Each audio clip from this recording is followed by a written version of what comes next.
Alright, this video, which details the actions of DJ Melted, formerly known as Havana Meltdown, also known as Lucy Jane Grant, is a follow-up to my previous one, which dissects rather thoroughly the Scottish drag community, the social systems within it, and the hypocrisy rife in its blood, through a framework of responding to Lucy's drag daughter, Pam, and her 20 separate allegations of misconduct towards me. Lucy Grant is the former host of Tracks Mondays, presently entertainment manager at Edinburgh's biggest gay nightclub, CC Blooms, and a prolific nightlife act under the name DJ Melted throughout Scotland. This video will make sense on its own, although I do strongly suggest watching the previous video for the necessary context of what I'm going to explain. I guess if you're just here for the tea,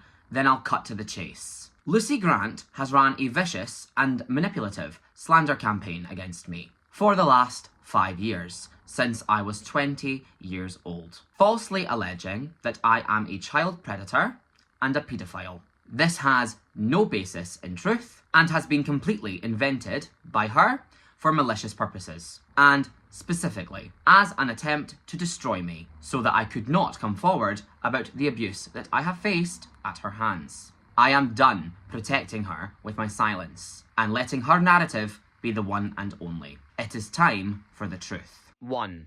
The Inciting Event. In 2019, when I was 19 years old and Lucy was 28 years old, I applied for the first ever Tracks Open Stage. Later that week, I was approached by Shigo Sinner, who I was set to compete against in the suck-off finale, in the Trigger smoking area. Shigo told me that she wished to end our beef, as it was limiting her prospective booking opportunities within the scene, specifically the Tracks Open Stage, for being seen as drama. We buried the hatchet, and we discussed our plans for the lip-sync competition. I told Abby Menzies, then known as Anna Mess, the other competitor and my friend, about this conversation. Abby then put a screenshot of our conversation in the Lunar Dynasty group chat to discuss Shigo's plan to shade her during their prospective lip-sync battle. Abby did not crop the screenshot, so it included a previous message where I had told Abby that Shigo had said that she didn't think that Havana, Lucy, would book her due to the drama between us. I then received these messages from Lucy. I will let you read them in full, remembering that at this time I am a 19-year-old baby queen who had done drag for less than 6 months at that point, and that Lucy was one of the hosts of the biggest stage in Scottish drag. This was one of Lucy and I's first conversations, and I remember being so struck by how rude, unrelenting, and frankly stupid it was. She was simply wrong, but she absolutely refused to back down. After the suck-off finale, Lucy booked Abby, who I had just defeated, for a full paid slot at Tracks right in front of me. She then turned to me, looked me up and down, and told me that the selected open stage applicants would hear back soon. I hope that I don't need to explain why booking the runner-up while implying that the winner may not even get picked for your open stage is a power move.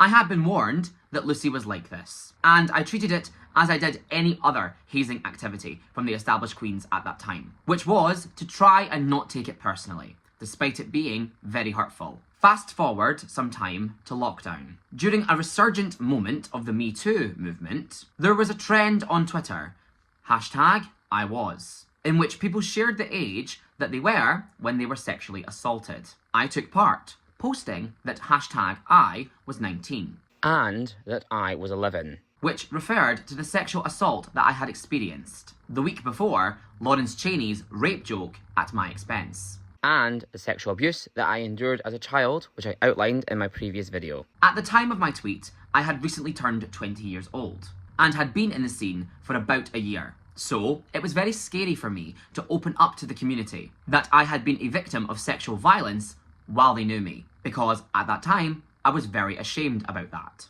The following day, I woke up to these messages from Lucy, pertaining to the fact that I did not trigger warn my post, coming forward about being sexually assaulted. She blocked me in the middle of this conversation. This was, obviously, completely terrifying, as Lucy had both immense social capital and sway in the drag scene. But also, I already knew from first-hand experience that if you were on her bad side, she would stop at nothing when coming after you, as she used to do to Alice Rabbit, Mystica Glamour, and Reina Destruction, the 3 prominent Edinburgh drag showrunners at the time. I need to reiterate that I was a complete baby queen at the time of this conversation. I had won the suck-off, and that was it. I was not a working queen. I did not have my own show. I had never produced an event. I did not have any accolades. I had less than 500 followers. I had done less than 10 paid gigs. I was a complete nobody, but more importantly, I was a child. At that point online, given Me Too, everybody was talking about abuse of power and the silencing of vulnerable people. There was a large conversation happening in the Scottish drag scene about which voices are ignored or suppressed, and the bad behaviour that people with power are able to get away with. And as such, people like Lucy were offering themselves as safe beacons to come forward to if you had any sensitive information. That may sound familiar to you all. In retrospect, I think certain voices, such as Lucy, who posted about this a lot, were attempting to direct the conversation towards those that they did not like, in an attempt to put a public spotlight on them. She continued posting things of this nature the day of and after our conversation, including getting her friends to make veiled tweets about me and the importance of trigger warnings, detracting me as an ableist, and by attempting to position me as anti-trigger warning, which I am not. My position was, and still is, that a trigger warning does not supersede the importance of a survivor coming forward on their own page about being sexually abused, especially in a manner which is not graphic. This was a completely outrageous overstatement of harm on Lucy's part. I do not think my tweet of the words, "I was 11, I was 19, could or should have caused this level of reaction in her. And I do not think that I, one of thousands who took part in this trend, while Me Too was at its peak, deserved the sole burden of her rage. Because I sat in utter terror of what Lucy was going to do to me. The words, "not recoverable," hanging over me like a sword. I knew exactly what she meant. She was going to do everything that she could to make people dislike me, think negatively of me, distance themselves from me by weaponizing her platform against me, which she did. From that moment on, every single thing that I did was nitpicked. 2.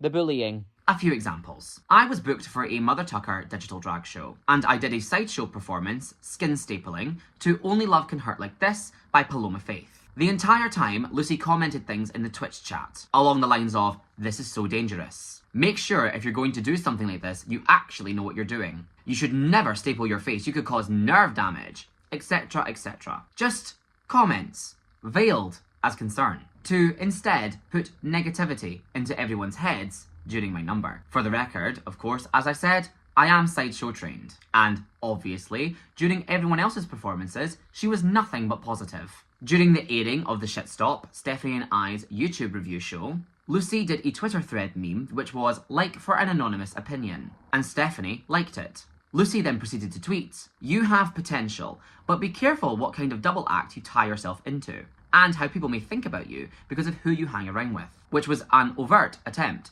to dissuade Stephanie from being my friend. Lucy and her friends also made a point of sharing every single post of Stephanie's looks throughout the Shitstop's airing, while completely ignoring mine, when we posted them at the same time every week. I honestly don't really care about likes or comments, but it was very overt when they all showered Stephanie in praise and acted like I didn't exist. Still, a handful of mutual friends in her group, known as the Finsta Girlies, would DM me, saying, "You look amazing, skinny," or whatever, without liking my post, as they'd very clearly been deterred from interacting with me publicly. During the Mother Tucker live viewing party of episode 2 of RuPaul's Drag Race UK, there was the Limbo mini challenge. Ellie Diamond, who is a friend of mine, was wearing a thong with a very conspicuous bulge, which was drawn attention to within the show. I'm gonna see a bollock. Am I gonna see a bollock? Is that Ellie's bollock?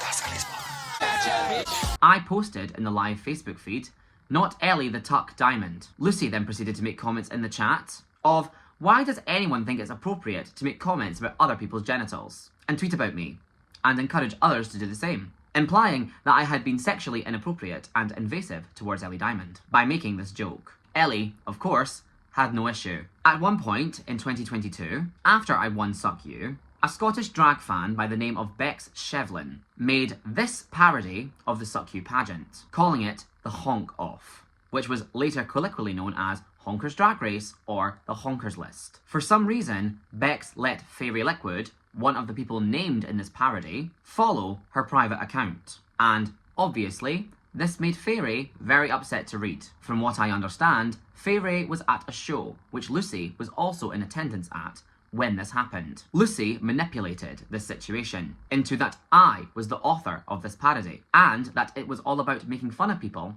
for having autism. Rather self-evidently, neither of those things are true. You can see that it was not made by me, rather by Bex Shevlin, who names me as a judge, which would be very odd for me to do in the third person. And also Amphetamine, who time has erased the involvement of. Bex was herself very openly autistic, and I hate to say it, but it's fairly apparent that being a honker was not about being autistic, but instead about being, in that fan's opinion, bad at drag. The word honk or honker had existed in the Scottish drag lexicon long before this happened, as evidenced by these Finsta posts of Lilith's, discussing beeswax and forest, and their perspective on her Grindr profile, which I suppose is another example of the nitpicking and targeting that I went to lengths to outline as a part of Scottish drag culture, because this was deeply irrelevant to the issue at hand, that being Lilith taking over bingo wigs from Miss Peaches. Bex was not detracting anybody in this parody for potential autism, real or perceived. She was just rather plainly insulting them for being bad at drag, in her opinion. I do not understand why nobody just said this outright at the time, especially as a huge wildfire of misinformation spread off the back of this, that performers were being targeted and maligned for being neurodiverse, which led to a lot of unnecessary upset. I guess a charitable interpretation of what Lucy did is that she didn't want to crush Fairy Liquid's drag dreams by telling her that she wasn't very good. But is it kinder to let Fairy Liquid believe that she's being made fun of for her autism, something that she has no control over, rather than her poor drag skills, something that she has the potential to improve?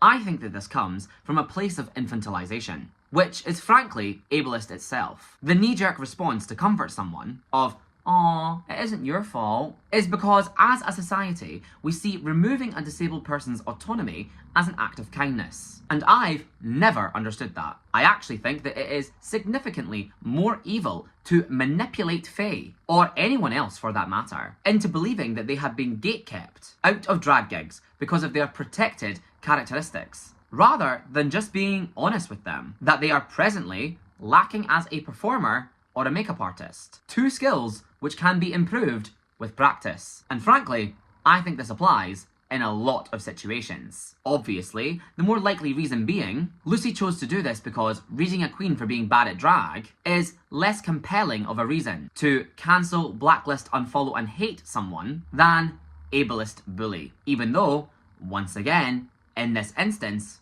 I was completely innocent. Like, think about the sequence of events which happened here. Bex made fun of Faye. Faye followed Bex's private account, thinking that they were friends, only to see a parody making fun of her and become upset. Only for Lucy's immediate reaction to be skinny, skinny, skinny, and try to A, amplify Faye's upset, and B, pin everything on me. And, of course, Carrie Ann Crow fell for this rage bait. Hook, line and sinker. God, Skinny Minnie is just so awful, isn't she? How does she keep getting away with all these horrible things? If it's not obvious from mere observation, then the fact that Crystal K is, to my knowledge, neurotypical and has never publicly expressed anything to the contrary would be the most obvious evidence that this has nothing to do with disability. Frankly, she somewhat stands out amongst this lineup. The fact that I was named in this parody was used as proof that I was involved, and that I had masterminded it. But as you can see, so was Amphetamine. In the same breath, no less, Amphetamine, who has never had this held against her in any substantial manner, and who is not associated with this in the slightest. Neither of us did anything, clearly. But what is so special about amphetamine to completely dodge this accusation, while it falls at my feet from the Trigger House mother? I actually just do not understand why amphetamine seems to get away with murder, especially when, between the two of us, she's the one with a history of mocking disabled people on stage. This was one of the first attempts to cancel me as an ableist bully for something that somebody else did, which they're still doing now. I am not the one who called the 2020 suck-offs disabled, and for the record, I was being genuine here. Charlie and Stelia is my favourite lip sync. Lucy just wanted to pin Bex's Honkers Drag Race on me so fucking badly, and has clearly rewritten the narrative in the time since, that it was all my fault, to people who weren't around at the time and who don't know any better, which isn't true. Because, as I explained to Faye, Bex was a fan who had got my phone number off of me by asking me what my WhatsApp was in order to forward me a performance video, and then proceeded to text me incessantly, non-stop, with pictures of Isla, Claudia, Becsavers, and Faye, to which, as you can see, I literally never replied to.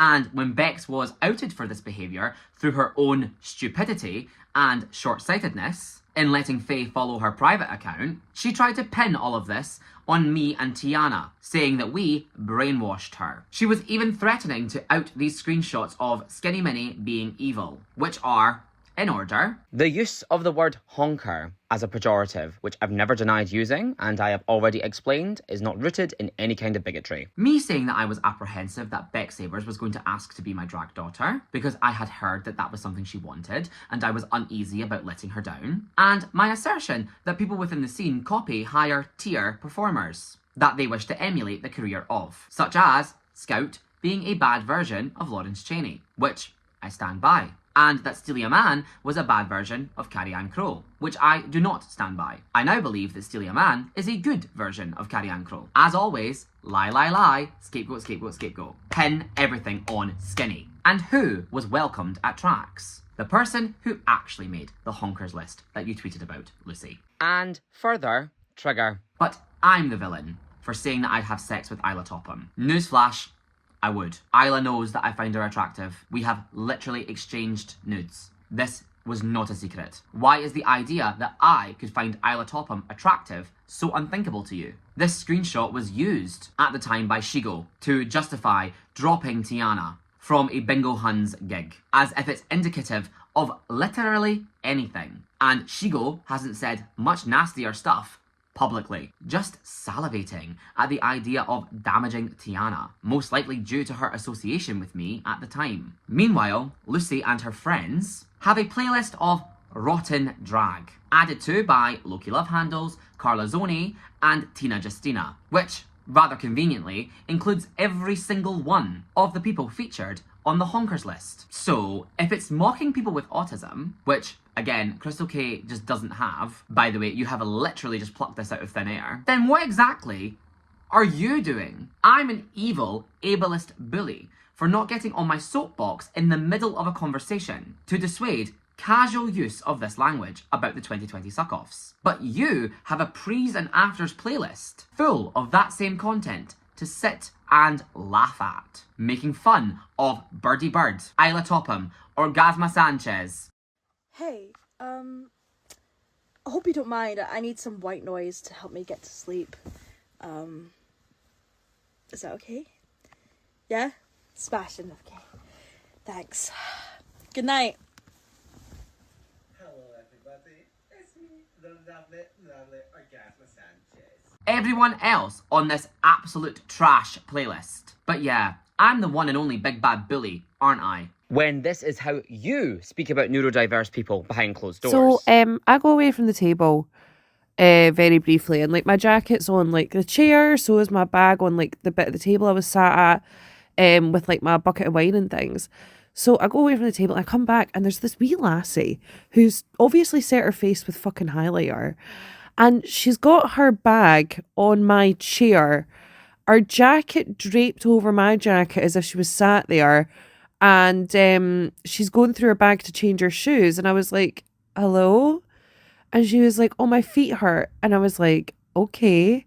And I was looking at Miz, because Mizra was there, like sat next to me, and I was looking at her like, do you know who that is? And she was like, no, do you know who that is? And I was like, I have no fucking idea who that is. And someone was like, oh, that's Little Spice. And I was like, okay, can they do that somewhere else though? So they eventually change their shoes, but for some reason decide to leave their bag under Mizzy's chair. And they leave their jacket on my chair, like literally just sat on my chair. So I then had to move it to sit down. So I put it on the back of my chair and was like, I do not care about that. Like, this is not the cloakroom. This is not lost property. If you're like, that is your jacket. You come and collect it, or it's just getting left on the floor. I don't give a fuck. So they go over to the other side of the room, to this big booth that they decided to go and sit in with like that Sophia Stardust and like Peaches and all that. So they go and sit there. For some reason, not taking their bag or any of their things. They literally just go and sit over there whilst we're looking after their bag for some reason. Bear in mind, I've never met this person in my life, and I didn't even know who they were when I first laid eyes on them. So fucking the suck-off finale, like the actual last number happens, like literally as they're like, oh, contestants, are you ready? She like walks into the middle of the stage and then stage to film it. Now, bear in mind, it was already being filmed for YouTube, and like loads of other people were filming as well, but she for some reason decides to like literally sit in front of the person who's filming it for YouTube so she can get a better angle, and arguably the angle she got was not good. So like Bada wins, and as she's coming off stage, like that Little Spice makes like a big deal of like running up to the stage to give her a hug, because I think because she won it last month or something.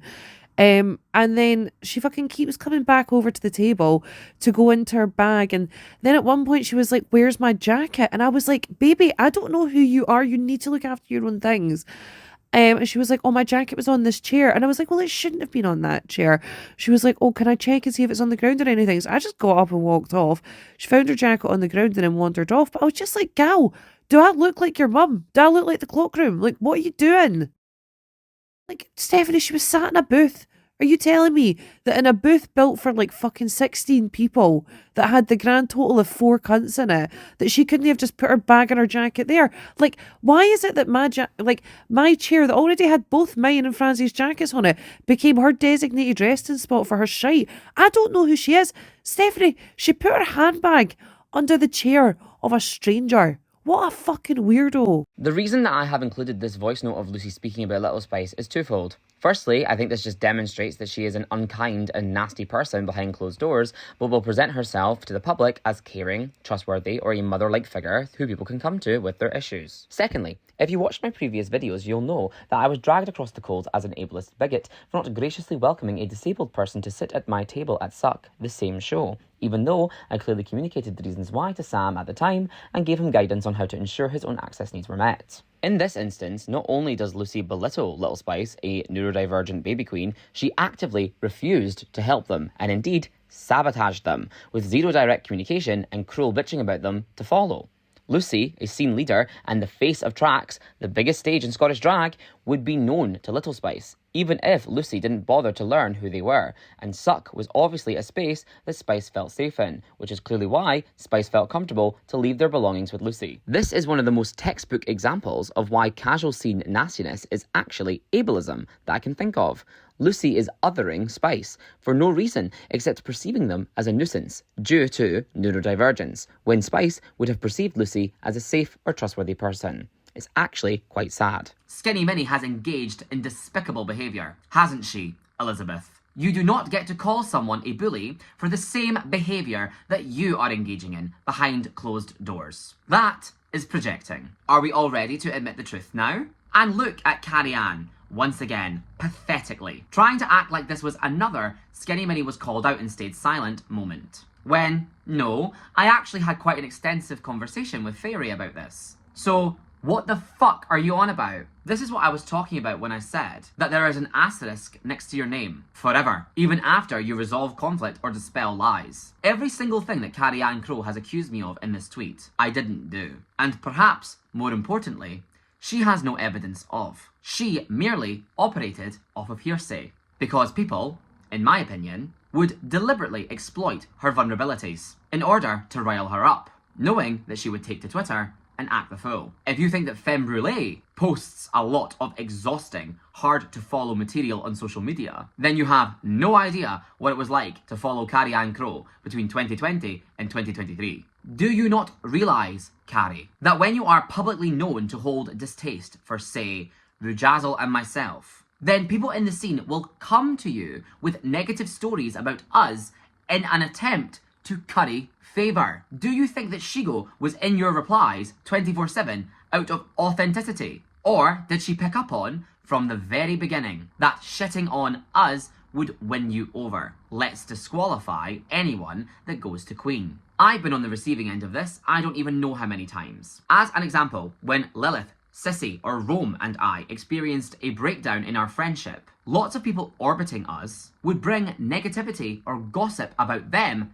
to me, understanding that I was a supposedly safe person to bitch to about them. This still happens to this day, with, for example, Shigo, as I am probably the safest person in Scotland to complain to about her. However, as an adult, I am capable of seeing through this, when it is simply an attempt to emotionally manipulate me into favouring an informant. Because whatever involvement I had, Carrie Ann, your friend Amphetamine had also. Because she was also in that group chat, which had nothing to do with honkers. Although Amphetamine did use it at one point to try and fish for tea. And everything to do with coordinating nights out during social distancing. It's just so blatant, the level to which you refuse to see the forest for the trees when it comes to your friends. You're the one who doesn't care if your pal shags Tories or 17-year-olds. You're literally so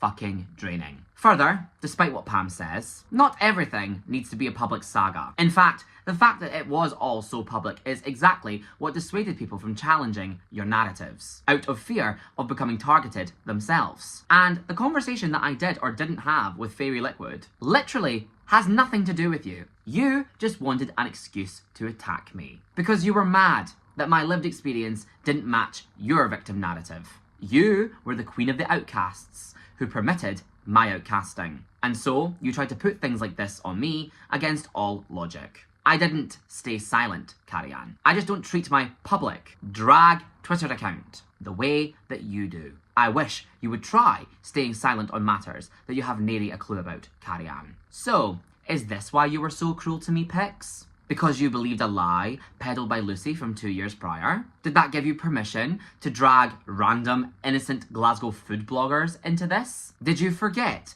that we went to house parties, Pix? And frankly, is this not you?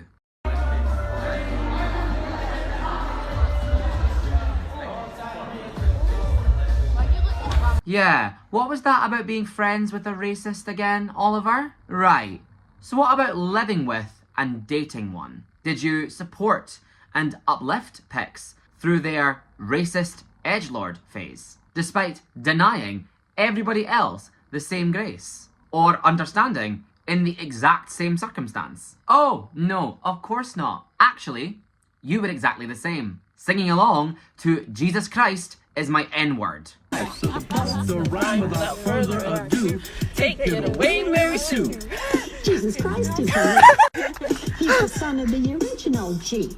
It's just laughable, isn't it? Offensive comedy is a crime punishable by death when it's done by anybody else except you. I'm so glad that the two of you afforded each other the space to learn and grow, to leave behind your racist pasts, to become the pastel protest. What a fucking joke. Absolutely reeking of white guilt and saviour complexes, the fucking lot of you. In 2022, Rujazzle and I attempted to put together the Scottish Drag Festival in the style of DragCon. This ultimately didn't go ahead, but what happened is still relevant. You may recall earlier that I mentioned Candy Walls and Cherry West's joint booth at this event. Rue put me in charge of some admin tasks, such as messaging people and organising some of the lineups. Once Lucy discovered that we were co-producing this, she dropped out. There were 4 parts to the weekend: Saturday daytime, Saturday evening, Sunday daytime, Sunday evening.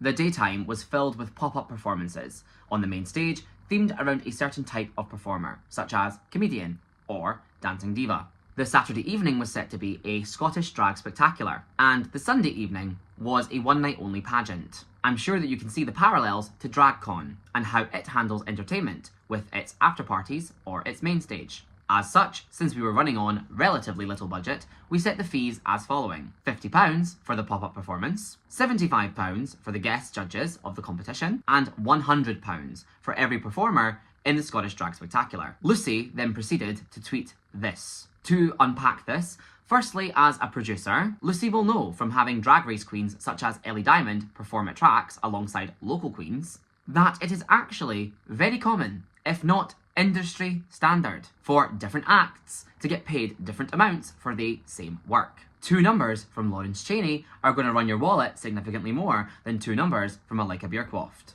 And secondly, as anyone who works in drag will know, a Sunday daytime slot is not equivalent to a Saturday evening slot. Saturday evening is premier real estate when you're a working drag queen. That is when you could expect to make the most money. Of course, none of these fees are anything to write home about, although they are standard for Scottish drag. And that is because this was a community-focused project, with no funding, no sponsorships, or whatever.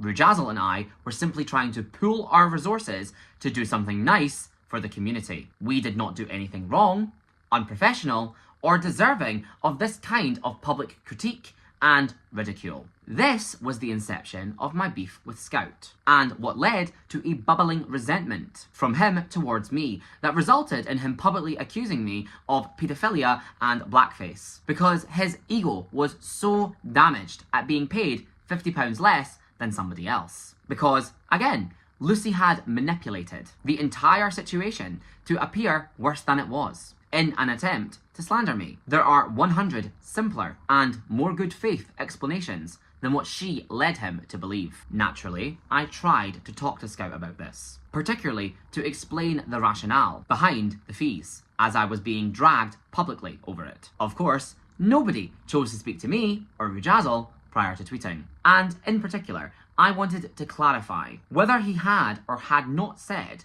that Sir was only booked at the Scottish Drag Spectacular because he was Sissy Scorpio's drag sibling, and I was sleeping with Sissy Scorpio at the time, because Sissy had brought this to me as Casablanca's cocktail club gossip. Scout, as is typical of everyone, as I'm sure you've come to learn by now, had an absolutely horrific response to being challenged, saying that I was condescending and cruel, and he proceeded to storm out of the room and tweet up a hurricane about me over the following days. Cut to Tina Justina calling me a faggot after, once again, lying to my face and telling me that everything was fine, but propagating negativity about me where she assumed that I wouldn't be able to see it. You did tell me that everything was fine, Tina. You told me that you understood, and that Scout was overreacting because he didn't expect me to bring up what he had said. You are such a fucking liar. And most damningly,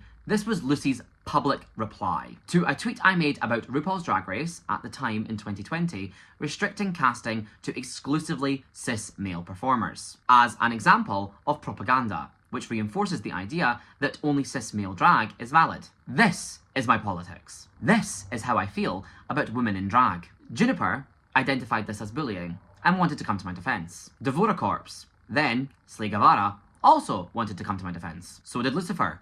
Rosebud was the person who sent this to me. October DM'd Lucy to defend me. Lucy replied this to me while she was on private so that I wasn't able to see it and had to have it sent to me. This was so scary, upsetting, and openly threatening that it ended up being the inciting event which triggered a mental spiral which resulted in me developing pedophile OCD. The core belief of which being that I was terrified that multiple separate people would conspire and triangulate in order to affirm each other's lies about me, in order to ruin my life, which is exactly what has happened. I never understood why I was being dogged on by Lucy as performative in my support of female drag queens, when someone that was presently on Drag Race had been running around the scene speaking like this for the past 3 years. Ali, this is why RuPaul will not allow AFAB queens on the show, because you would fucking kill her.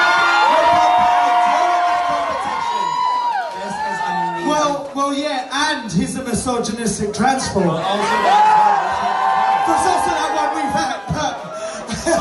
oh, We compete against each other in a lip sync format, kind of like RuPaul's Drag Race, only, you know, we're less transphobic.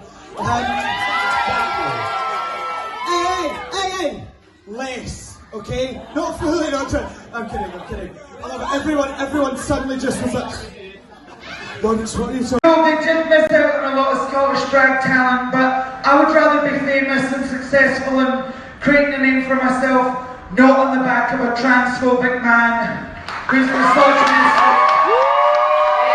But it wasn't people like Lawrence that got detracted by Lucy as performative. No, in fact, she and Lawrence got on like a house on fire. Truly, birds of a fucking feather. Instead, it was me.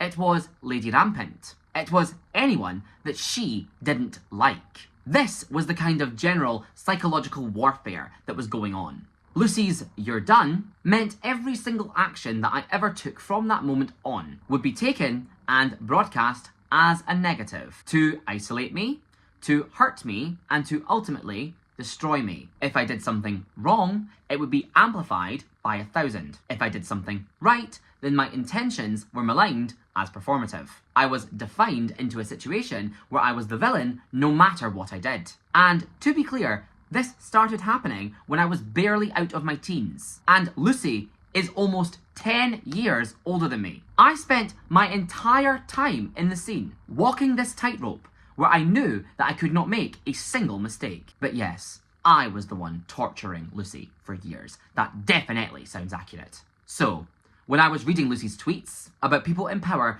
abusing their position and influence to silence people, which are all rather ironic to read in retrospect, where Lucy accuses Alice Rabbit of having a monopoly and tries to derail conversations about sexual violence into settling her petty squabbles, which isn't my read of the situation, by the way, it's Devora's. It's funny how in 2020, Alice Rabbit had a monopoly. And then in 2024, Rujazzle and Skinny, two people, have a monopoly. Have we all got our popcorn ready for the next round of this shit? Who do we think will be getting a monopoly allegation in 2028? Do we think it will be Shigo Sinner or Elizabeth Moore? Place your bets now. Fuck Scottish drag man. You all just hide behind this shit to excuse behaving like an asshole. Anyway, I had the realization that everything that Lucy was saying actually applied to her. She was a person with power and influence within the scene that had left me feeling intimidated. And by the way, these tweets of Lucy's were very difficult to dig up because around this time she was tweeting over 300 times a day. So again, you all think you have it bad with femme brulee. So I took the advice that she had given online about reaching out to a trusted person with power, and I messaged Rujazzle. I want to be very clear that Rujazzle was known to me at the time as a scene leader and perhaps elder, but not as a friend. We'd had maybe 10 conversations in total at this time. And you'll recall, when I discussed my experience as a Mother Tucker audience member, my friendships were with Lawrence, Salvatore, and October, not Rujazzle or CJ. I contacted Rujazzle because she was the one person with a position of power within the scene who I actually trusted to take what had happened to me seriously. So, here is the full exchange between Rujazzle and myself all the way back in 2020. I have blacked out details concerning the assault that I experienced and the discomfort that I had at Salvatore's Takeover Tuesdays, as those are both irrelevant to the topic at hand, which is Lucy. And for the purposes of complete bulletproofness, here is a screen recording of me opening the screenshots that I sent Rujazzle in 2020. As you may recall, Claim 13 released personal info about somebody in order to silence them.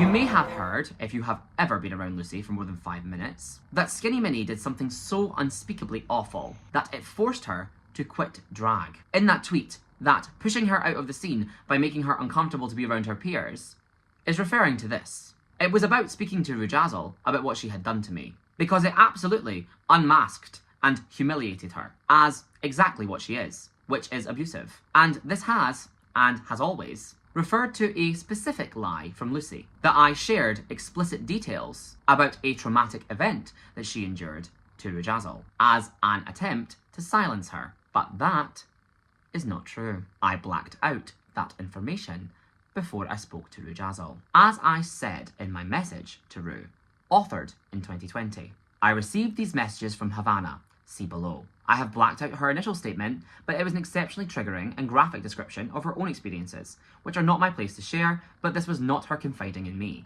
I feel they were used to shame me and guilt me in the message. Honestly, I also feel her sharing this unprovoked was to prevent me from being able to screenshot or talk about her messages with anybody else out of fear of betraying her sensitive information. I completely stand by my 20-year-old self's interpretation. That is exactly what Lucy was trying to do when opening a message to me with information so startling and uncomfortable to read, which I felt was especially ironic when trying to call me out for not including a trigger warning on my post. So was she trying to maliciously trigger me back? And further, that she has openly gossiped about me being a child predator to any and everyone that will listen for years, with nary a trigger warning in sight. Could that be because she knows that it's untrue? It's ironic that this has been thrown in my face for years as an attempt to silence Lucy, as anybody around her will know that she has done nothing but talk about me, warn people about me, for years. Even in context, how could this be silencing Lucy? What was she speaking out on exactly? Is the narrative that I told Rue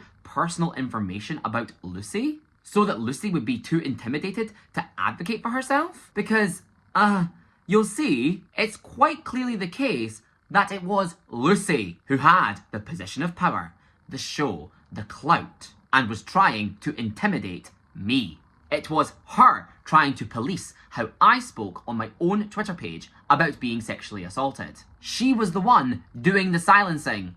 Literally. I've been so genuinely confused by Pam, Medea and Lucy's assertions that I've tried to silence people. Because if it's not obvious from the mountains of evidence that I have presented, I am always trying to open a dialogue of resolution. And in fact, the person that has held their tongue for years is me. This is called Darvo. It's not just hypocrisy. It's a manipulative tactic of perpetrators of abuse, which stands for deny, attack, reverse victim and offender. You'll notice that every single thing that Lucy has ever accused me of doing to her, she has actually done to me, and attempted to present herself thereafter as the victimised party of an altercation which she started. I shared this with Rujazal because I was attacked by a person with power and influence in the scene, behind closed doors. I hoped that Rue could speak to Lucy and advocate for me as a newcomer and help me diffuse the situation, as naturally, being a 20-year-old baby queen who'd done drag for less than a year, being spoken to this way by a 30-year-old showrunner who was by her own claim well regarded in the scene was a little bit terrifying. Now, I am not unreasonable. I can understand why Lucy would make the assumption that when sharing this screenshot with Rue, I didn't censor it. But firstly, Stephanie has assured me that she told Lucy on multiple occasions that I had censored all private details before sending that screenshot to both Stephanie and Rue. And of course, Lucy never clarified this because no direct discourse has ever happened between Lucy and I since that conversation. Even now, the only people who have ever seen those messages fully uncensored are Lucy and myself. Even after all that you've done to me, Lucy, I still wouldn't do that to you. And you know that, which is why you said that, so that I could be the villain if I ever spoke up. You manipulative monster! I died last night is the last conversation that we ever had. Unfortunately, Lucy continues to tell this lie to this day. Even in our legal correspondences, she brought it up. Lucy, if we went to court, you would get charged with perjury, you fucking imbecile. Off the back of my conversation with Rue, she messaged Lucy, and the following exchange took place. I had called Lucy in, signposted myself as open to dialogue, and a mediated reconciliation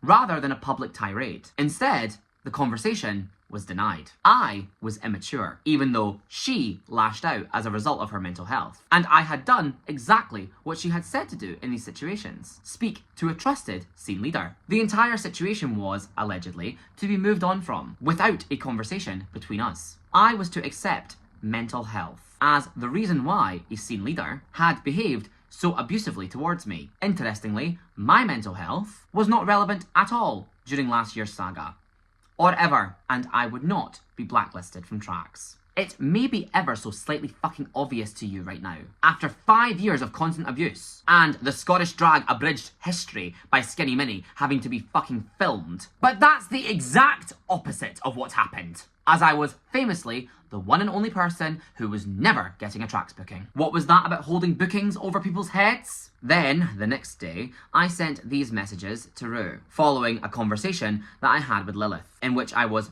once again attacked for daring to speak about Lucy's abusive behaviour towards me. I was, of course, absolutely right in what I expected Lucy to do if I spoke up. And the person from the Mother Tucker group chat, which had leaked this information to Lucy, was of course Salvatore. Thus began Lucy's mission to completely destroy me by creating as much drama around me as humanly possible. Then, later, after failing to force her to distance herself from me, destroy Rujazzle as well. Sadly, all that Rujazzle ever did to Lucy was be the person that I went to entrusted with this. Prior to this, Lucy actually always spoke very highly of Rue, particularly her inclusion of female drag artists pre-pandemic. It was Alice who was the target of all of Lucy's present slander of Rue. It was Alice who was the misogynist, the bully, the abuser. The generally high opinion that everyone held of Rujazzle's character and professionalism was why I trusted her with what had been done to me. Maybe this would all be different if I spoke to Carrie-Anne Crowe, who I have went to lengths to demonstrate her inability to deal with situations of this nature. Alice Rabbit,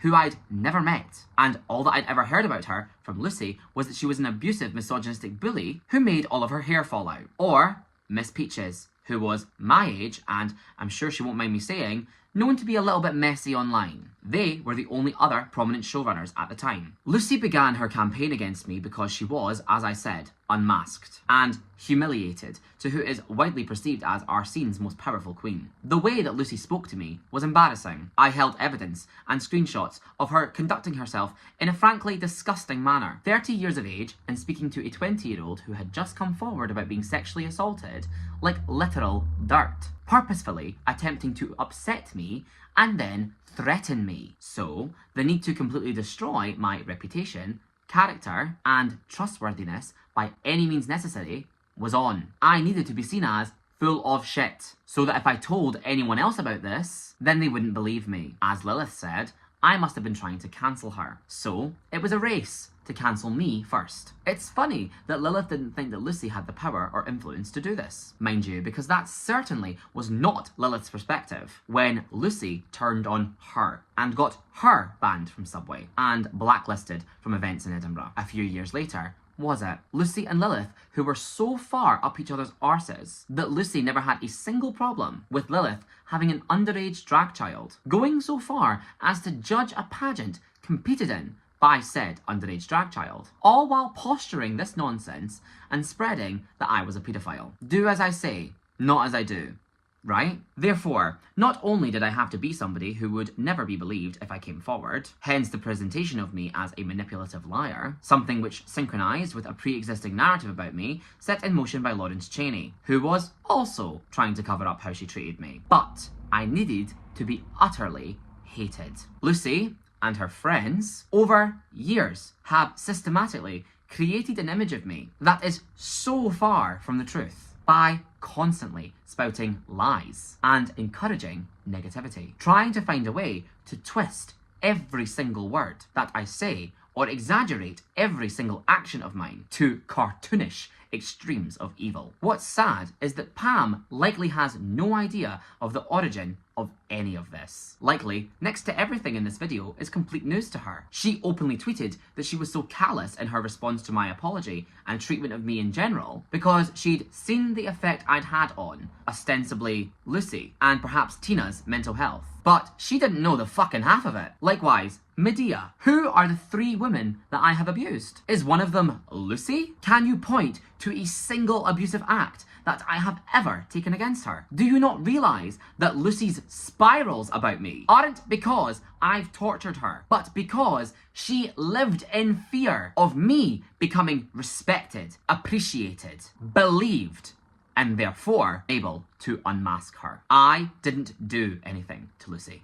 I never, ever did. Fast forward to October of 2021, immediately after lockdown lifted. I had begun to experience relative success in my career because of my talent and hard work over lockdown, including getting to open for a Rue Girl and a clear, budding, working relationship with Rujazzle. As I said, Lucy made several attempts to knock at me throughout the pandemic and the initial stages of reopening, including the attempt to call me a Zionist, or rather a racist, for performing Toy by Netta, which I outlined earlier. But the one thing that she really harped on was my alleged belief that women couldn't do drag, and that I was vicious towards women in drag, her, and that she had quit drag as a result of me. I remember that this became so widely believed about me that when I first met Mosaic, my female ex-drag daughter, she told me that Mimi de la Lane had warned her backstage to be careful around me, as I allegedly didn't think that women could be drag queens. To which Rome replied, well, then why has Skinny come all the way to Dundee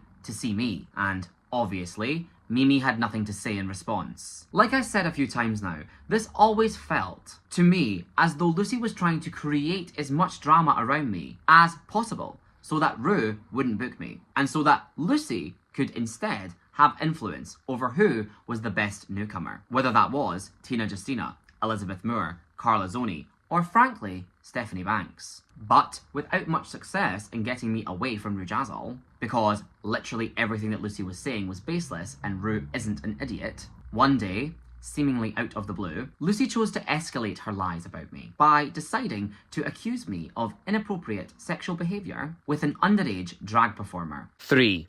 The Pedophile Slander. Clearly intending to ruin my drag career, as she had originally threatened to do so. I am not going to name this performer. People who know us both will be aware of who this is. And through context clues, you can probably figure it out. But the wider UK drag scene does not require this person's identity, especially since the event which I'm about to describe transpired while they were under the age of 18. If you can infer who it is, then please leave them alone. I will refer to them as Queen A. This information made its way to me while I was at SUC with Abby Menzies and Chucky Bartolo, as I received a message from Queen A, who had been alerted to this allegation going around from Stephanie, who had been told this by Lucy. Here are all the messages between Queen A and Stephanie at that time. When this happened, Queen A was 17 and I was 21. I ended up sobbing uncontrollably in the street in Amphetamine's arms. I remember Anne saying to me,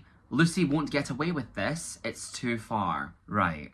I'm not going to labour this, but I want you to imagine what it felt like to hear from a teen performer that there is a rumour that you are molesting them, with your then ex-best friend as the source, claiming that they'd heard it from Lucy, who had, less than a year ago, told you this was unrecoverable. After everything that I went through with paedophile OCD in the pandemic. I will never, ever forget that day. As I knew the family of Queen A, I immediately contacted them, who then, in conjunction with myself and Rujazzle, reached out to Lucy. These messages were constructed in collaboration towards Lucy, as obviously, I was not inappropriate with Queen A, and their family were entirely in my corner, and we were dealing with a dangerous, malicious liar. As such, here is the full conversation between Lucy and Queen A's family. I just want you to keep in mind that this is a discussion between somebody who is claiming that a child is being groomed and that child's parent, and how absolutely fucking insane it is. Frankly, I think that this conversation is proof enough that Lucy is lying through her teeth. In my opinion, the relevant points to make note of are as follows. 1. The complete lack of willingness to give up where this information came from, which makes it extremely obvious that she originated it herself, as otherwise she would just pass the blame onto someone else. And the fact that later she didn't even do this when she received legal letters proves that even further. She could get away with all of this by just saying who told her. But the truth is that she can't, because nobody told her. She made it up. 2. Accusing the parent of harassing her when trying to investigate their child's potential sexual abuse, which Lucy allegedly holds information on, which is extremely bizarre behaviour when you are the one spreading information about a child being allegedly abused. 3. Switching the alleged victim mid-conversation to another child, randomly. This was when the narrative changed to Cherry West, who was obviously less connected to the situation at the time and therefore more difficult to dispel. 4. The part where Lucy accuses Stephanie of saying that I had a relationship with someone under the age of 18 while I was over the age of 18, which is, of course, untrue, as I had been in a long-term relationship between the ages of 17 and 23, which Stephanie knew. Some version of this may be the basis for Pam's claim number 3, although the allegation is not the same, as Pam alleged that I waited for someone to turn 18, while Lucy alleged that I was with this person before they were 18. But none of this is true then or now, and further would be referring to me at the age of 19, which was when I met Stephanie, as we fell out when we were 21, and throughout the pandemic, I was asexual. So I really don't know what to say to this. It's actually very confusing. Also, given that the conversation between Stephanie and Lucy about me grooming Queen A started and ended like this, what Lucy said about Stephanie to Queen A's parent is clearly untrue. At the time of this conversation, I did not have any of the screenshots between Lucy and Stephanie. That was something which only made its way to me after Stephanie and I reconnected in early 2024, 1 month before we became the targets of public hate campaigns, ring-led behind the scenes by Lucy. As such, Lucy's messages to Queen A's father led me to believe for a very long time that Stephanie was the initial source of this allegation, and that she had done so to hurt me after we fell out, being aware of what I had experienced with paedophile OCD in lockdown. That was, rather obviously, very difficult to move past or forgive, as it would have been one of the most disgusting and intimate of betrayals. It was not until I rekindled my friendship with Stephanie, and she showed me this screenshot, and I shared with her my screenshots, that we finally had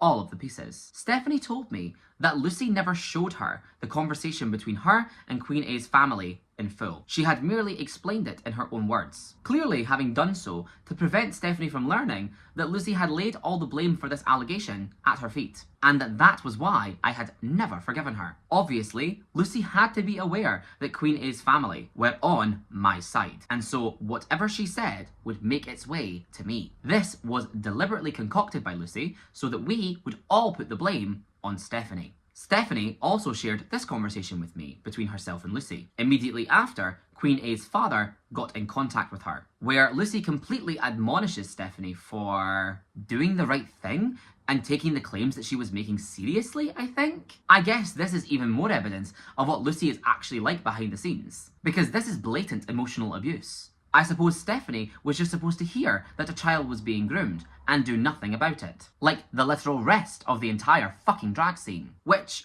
sparks a thought. Why did Lucy, upon allegedly hearing this, take those concerns to Stephanie? Why did she choose to confide in a baby queen in their early 20s, who was, perhaps more importantly, my ex-best friend, who had just fallen out with me, and not, say, Queen A's very publicly involved and available parents, or any prominent person in the scene with authority, like Rujazzle or CJ Banks, or frankly, just ask me herself. I think that it's quite clear that Lucy told Stephanie this in the hopes that Stephanie would spread it. Lucy didn't want this resolved, she wanted it whispered in smoking areas. But Stephanie disrupted that plan by taking what she was saying seriously, rather than using paedophilia as a weapon with which to bully me. Myself and Queen A's parents actually contacted a lawyer about this. But in 2021, I didn't have £500 lying around for a cease and desist. Sorry Pam, I don't actually have the wealth and financial privilege that you're so convinced that I do. Frankly, in retrospect, I wish I just went public at the time with what she was doing. But I'm sure that you can all understand why anyone would be hesitant to open that kind of conversation about themselves. So, do you see now why the trans community decided to destroy myself and Stephanie Banks with such fervour, rage and zeal the moment that we reconnected? Because the moment that we trusted each other again, Lucy was cooked. Because we finally had all of the pieces to prove what she did. That is why last summer happened. That is why we both needed to be seen as significantly more unforgivable than any other person that did anything wrong, regardless of severity. So that we, both of us, and frankly everyone else involved in this because they were all targeted too, could never out what Lucy had done. It doesn't stop there though. Oh god, there's more. Some weeks later, I had been accepted as a contestant on Suck You Cycle 2.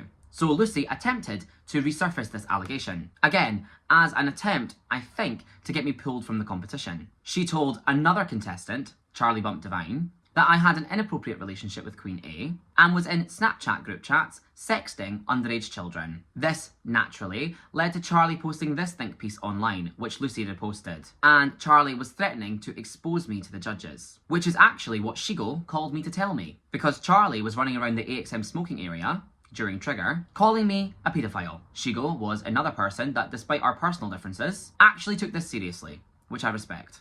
And I immediately relayed all of that information to Queen A's family. Of course, Rujazzle and Chucky already knew about this, and as I've come to learn, so did CJ.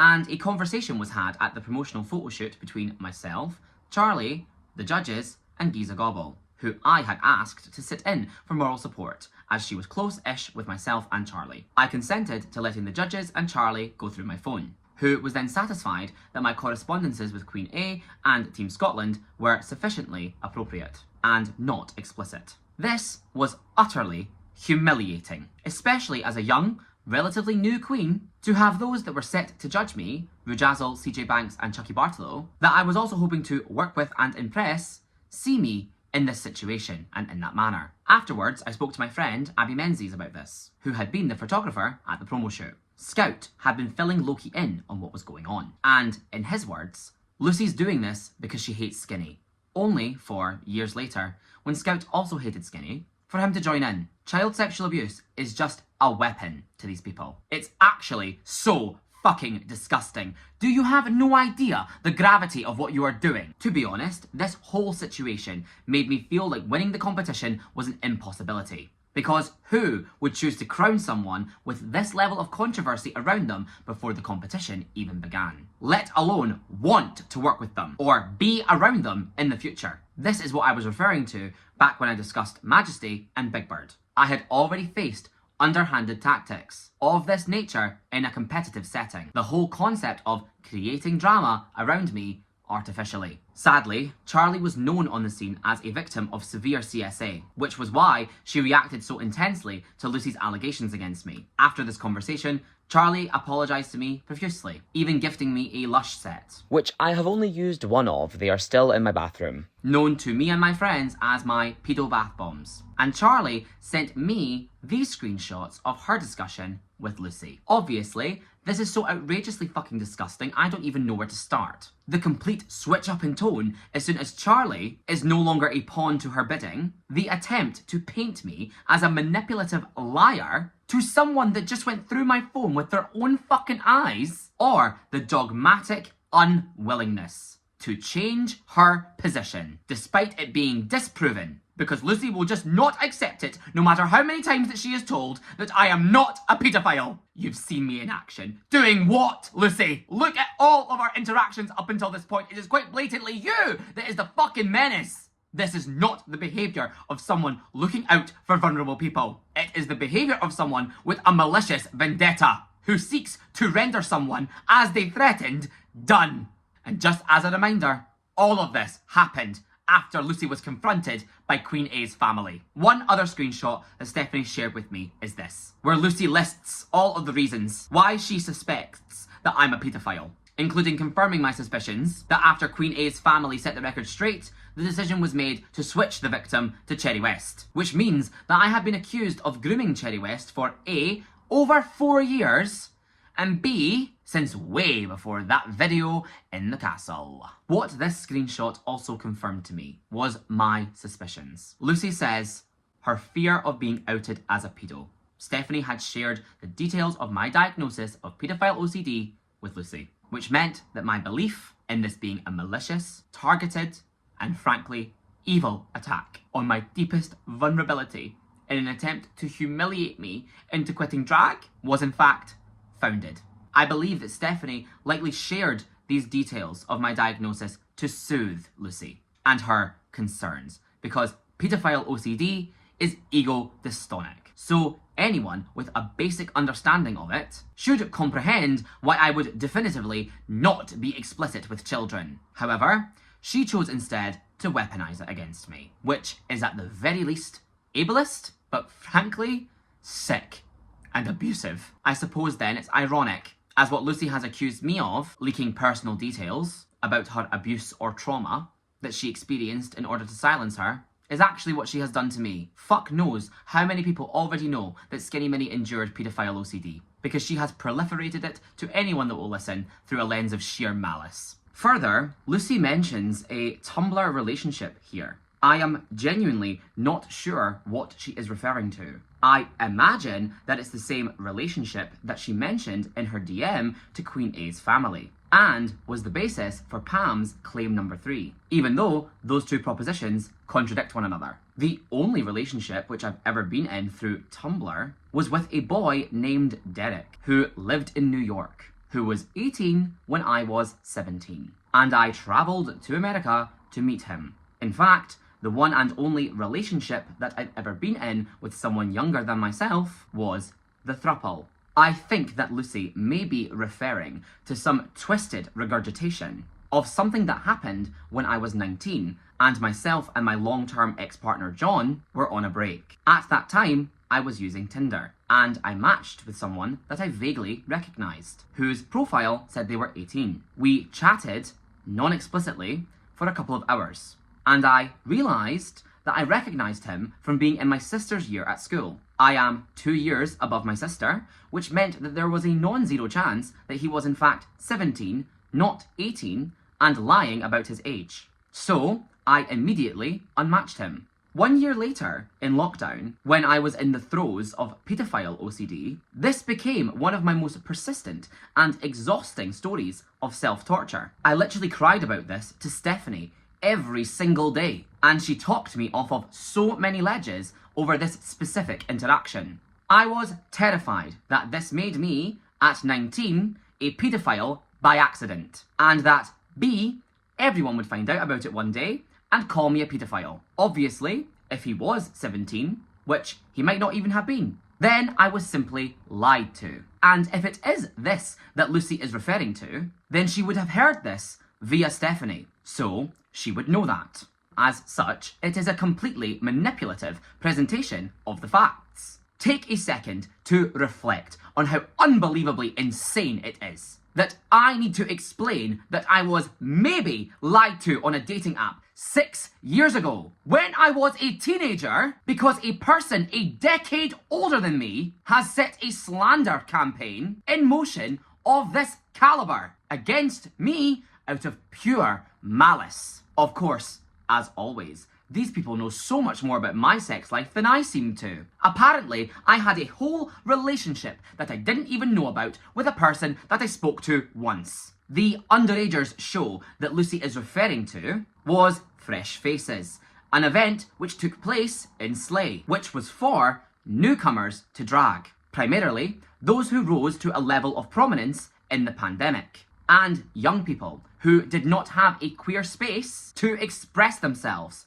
throughout COVID, something that I was acutely aware of due to my relationship with Queen A's family. This event was organised by Slay Presents, and Rujazzle, and I, with guidance and supervision from Georgette Locke, Jude's mum, and Paul Tucker, Tiana's dad, who were present in every single organisational chat. Rujazzle asked me to co-host this with her because I was the winner of Glasgow's Best Drag Newcomer Award 2020, and thus I was deemed representative of the up-and-comers. I was not desperate to run a kids show. I'm unsure where that has come from. I think it's most likely just maliciously hyperbolic language, because I was hosting Fresh Faces, which, for the record, was not exclusively for people under the age of 18. I will say that I did discuss Fresh Faces with my therapist at the time, and our therapeutic perspective was that it was A,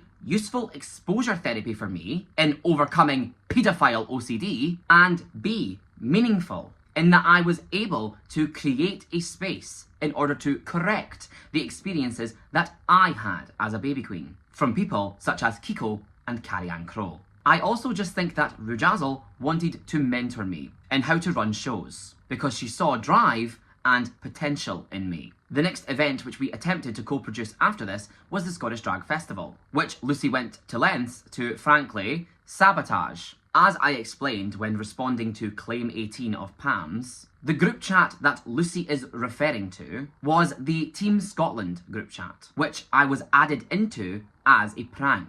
This is not abnormal. Many big drag queens are present in group chats with their fans, and there were a wealth of people in this group chat, ranging from the ages of 14 to 27. I, at 21, was not the oldest person there, nor was I the only adult drag queen, and obviously nothing sexual took place whatsoever. I was simply being singled out by Lucy, as Charlie identified by mentioning Caitlin Envy and Andrew Becksavers as other participants, who she deemed trusted individuals. I also want to point out that there is a rather marked difference between she had a conversation with someone under the age of 18, which I have never denied and do not think is a crime, and she was inappropriate in conversations with under 18s. There is quite a big jump there that would require some proof. Also, just so we're clear,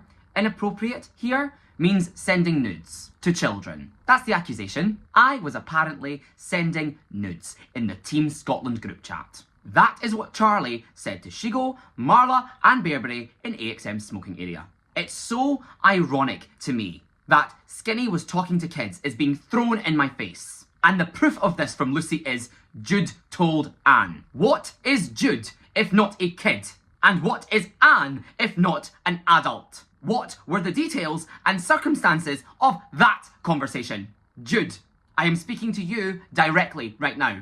Did you tell Lilith that I was sexually inappropriate with you in the Team Scotland group chat? Or has Lucy just made that up? I know that you probably don't have very many nice things to say about me, but this is really serious. Have you accused me of grooming you? I honestly don't think that you have, because you were always nice enough to me when we shared the scene together. And I certainly wouldn't kiki like this with a grown man that was inappropriate with me when I was a child. But I would like to know your side of the story. Because if you didn't say that, that brings the total number of people that Lucy has lied about experiencing sexual misconduct to 6. Aster, Franz, Asparagus, Queen A, Cherry, and Jude. It's not a good look, Chief. Friendly reminder that lying about sexual abuse is wrong. Jude, I don't even know if you know this, because I have no idea if Georgette ever told you. But after this came to our attention, Rujazzle phoned your mum to speak to her about Lucy's allegations and assess if there was any truth to the concerns from her or you about me in that group chat. To which Georgette obviously cleared up that there wasn't, and that at that time she and you had nothing but love for me. A scene leader calling the parent of a child to see if there was indeed any inappropriateness going on. How hard was that? What stopped Lucy from doing what Rujazzle did? Why is she talking to Stephanie and Charlie and not Georgette? The more I think about it, the more I think that this screenshot is pure evil. What's not adding up, Lucy? I'm a survivor of child abuse. You know that. Why would I not have an interest in protecting the young people in my vicinity who have come to me because they are fans of my art? Most survivors of abuse want to, on some level, advocate for other abuse survivors. It is not abnormal at all to care about the well-being of young people. Why do you think that people become teachers, pediatricians, or social workers? Because they're all fucking pedophiles! Before I discovered drag, social work or education is what I wanted to do. Because every single system around me failed me as a child. I was literally sent into an abusive environment by my family due to economic barriers. I am extremely passionate about all of the causes that I care about. I'm sure that that's obvious. And yes, the well-being of children is one of them, because of what I went through. That is why my OCD targeted this. And clearly, Lucy knew about that. See her fear of being exposed as a pedo, and she made the conscious choice to weaponize that against me. No eyebrows are raised when a girl desperately wants to become a mother or work in childcare. No inappropriate intention is assigned or scrutinized, but God forbid a gay man cares about furthering young people. It must be sexual and perverted. Skinny is desperate to host an underagers show. To what? Procure more victims? Really? Where is the evidence for any of this? At what point are you going to realise what you're saying? Lilith, then Anne Spank, was Lucy's friend who had an underage drag daughter in Jude, who had a similar relationship to the relationship between I and Queen A. That was identified by Stephanie when trying to talk Lucy down. So it's actually just outrageous how hard she went on me, literally acting like I visited Epstein's Island, whilst having no problem with Lilith and her unsupervised conversations or time spent with Jude. You'll recall that despite all of Lucy's posturing about being uninvolved with children, she agreed to judge a competition with a 17-year-old contestant. Again, Jude. I'll repeat this because I know that I've brought up Jude and Lilith a lot. I do not think that their relationship was inappropriate or sexual. I do not think that Lilith did anything wrong in regards to her personal relationship with Jude specifically. The reason that I am pointing to them over and over again is to prove that Lucy's concerns about me are malice. I even use this as evidence of why Lucy was simply targeting me when I spoke to Charlie. There was a friend of Lucy's with a very explicit online presence with an underage drag child, and yet no concern from Lucy was to be found for that relationship. She had deemed it above board, of course, but every action of mine must be scrutinised and twisted in order to bully me. I then had this exchange with Charlie. Queen A turned 18 in the following months and put all questions to rest themselves in the club because, yes, they were asked about this on their first night in polo, because everybody had been speculating behind her back on whether or not that child had been abused by me. A recurring pattern in Scottish drag, truly. Eventually, over time, the fact that this happened became a bit of a joke between us and our friend group. Havana Meltdown said that non-star. Wait, what? Can you, no, do you know that? Don't you tell me. No, latex, you understand? And then it's so cute. I went through a pedophile allegation. No, Because you are a pedophile? only for Only for Jasper. As it was so obviously untrue, as our relationship was very visibly the furthest thing possible from romantic or sexual, much less that we were also as far as humanly possible from each other's type. And ultimately, once this person transitioned, the rumour was dropped concerning them entirely. I don't really know how much or if at all Queen A is still emotionally affected by this. I've struggled for a really long time with what to do about this. Like I said, I did phone a lawyer in 2021 who took me on as a client, but I didn't have enough money to go through with it. And ultimately, I just wanted it to go away and pretend that it never happened. Everybody knew about it, but nobody believed it. And I suppose, for me, at that time, that was enough. I went on to win Suck You, Queen A had dispelled it, and I was very much creating my own lane, far away from Lucy. So I just let it be. Like I said, I always believed that the reason why Lucy did this was to create an air of drama or controversy around me, in the hope of making Rujazzle, specifically, but also people in general, distance themselves from me, both personally and professionally, which worked with Chucky Bartolo and CJ Banks. As we all saw last year, that has been the goal with me in general, to isolate me as much as possible and render my word untrustworthy. I personally do not think that Lucy liked that I was perceived to have Rue's ear, or that I could influence her decisions. Two things that people used to say about me a lot, and before me, say about Juniper Lovelace. I will reiterate exactly what I said back then. Rujazzle is a grown man and a sensible person. I, a 20-year-old baby queen, was not puppeting the most prolific drag artist in the country. She just merely saw firsthand the abuse and bullying that I was being put through by everyone and chose to stick by me. The rumour that I was a child predator, to my understanding at least, went dormant for some time. In the interim between Suck You and The Majesty, it was Scottish Drag Festival Feegate, then Honkers Drag Race Gate, and always spreading that I didn't believe that women could do drag and that I was the reason that she quit drag. It was always something. That evil skinny mini, always getting away with it. Until the rumour was reopened following my win of The Majesty. This time concerning Cherry West, who has been the central target of it ever since. So here is me informing Cherry of what was going on as soon as I found out. Lucy was in attendance at Scout's show where this happened, and Stephanie also provided me this screenshot from Lucy also concerning Giza. Scout then called me a paedophile on Twitter. That same night, Charlie Bump Divine attended Suck after Infectious and called me a paedophile to Beck Sabers, Isla Topham, and Tiana Tucker. I then proceeded to have an altercation with Charlie. This time, far more heated. 2 seconds, no, you're getting the wrong end of the stick. What I said was to Scout about you, not about Scout, that I can't be friends with someone that's wishing death upon someone. As in, she told you to go kill herself, and I said I can't be friends with her to her face if she wished that. No matter what you've done, whether it be true or untrue, I can't be friends with her. As I had sufficiently ran out of patience. No, Skinny, I'm not going to defend myself, I fucked up. But I went to Scout saying, me and you can no longer be friends if you've told someone to go kill themselves. They then said, I didn't say that. And I said, okay. And I then told them the rest of the conversation.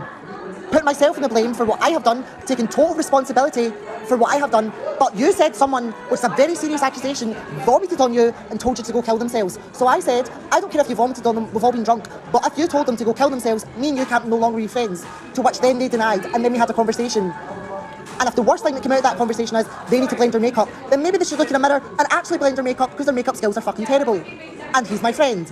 With her and her frankly stupid level of complicity in this rumour. However, this time concerning Cherry rather than Queen A. The fact that this had come up again was proof of a pattern of behaviour. As I explained before, the idea that there is an asterisk next to your name for the rest of your life once this happens for the first time. With no concern for the fact that it was not true either time, of course. And that we had went to lengths to prove it as untrue the last time that she caused a scene at Suck about this. So, I hope that explains why I didn't take the time to defend Charlie in this screenshot that Pam keeps posting. I take accountability for that, I suppose. I guess I just didn't care to defend someone who had attacked me publicly as a paedophile on 2 separate occasions. Although I do remain unsure how somebody else using the word disabled as a pejorative is my fault or responsibility, especially when Lucy and Elizabeth Moore have completely shirked responsibility for, as a show producer and filmographer, giving the green light to a track of groundskeeper fannies that used the R slur as a punchline. You are physically repulsive, intellectually retarded, you're morally reprehensible, vulgar, insensitive, selfish, stupid. During my conversation with Charlie, she sent me these screenshots from her conversation with Scout, where he asserts that there is proof of Skinny being a paedophile. People are just waiting for the right moment, which was a far cry from what Scout had to say at the Suck You promo photo shoot. No? Right. Well, the right moment would have been June of last year, where everybody was having a fucking field day, calling me a despicable Nazi, Harvey Weinstein, the worst human being alive that is every kind of bigot and also a rapist monster. So, where the fuck is it? Where is this proof that you have been sitting on? And frankly, why did you never take it to, you know, the police? Or the very publicly available families of Cherry and or Queen A? Is there a mystery third child that I've groomed? Is it fucking Jude or Dandelion or Vogue or someone else? What the absolute fuck are you talking about? How are you people even real? If it existed, it would have been posted, or at the very least, Pam would have her hands on it. And if it is that clip of me and Cherry in the castle, then you have actually all lost your fucking minds. There is no proof, because it is not true. Nothing has ever happened. You just hate me so much that you want it to be true. You hate me so much that you wish I had abused a child, just so that you would have a valid reason to get rid of me. You sick, abusive, monstrous people. I am so glad to be away from you all. I was very distressed the night that Charlie pulled this, as anyone would be. I completely crashed out, and Rome had to take me home, holding me while I cried myself to sleep. Do any of you have any idea how much this has affected me? Under any other circumstances, I would never have posted this. But considering that this whole drama last year started with a voice note filmed at an afters, it feels only right to end it with one too. 4. The leaked voice note. While you listen to this, I want you to really fucking imagine what it feels like to be talked about like this. This is a clip of 2 of my former friends and colleagues, Sissy Scorpio and Chloe Rose, discussing with Charlie what she had done, why she had done it, and the whisper campaign that I'm a paedophile. I think it's awfully illuminating of what's really going on behind the scenes in Scottish drag. Sissy, Chloe, if either of you are watching, I know how you feel about me, but you also know what has happened to me is wrong. I'm censoring Queen A's name whenever it's mentioned, but beyond that, I'm leaving this entirely intact. If their family doesn't know, what does, like, Tina Scout That's what I'm saying. That's know more than but this?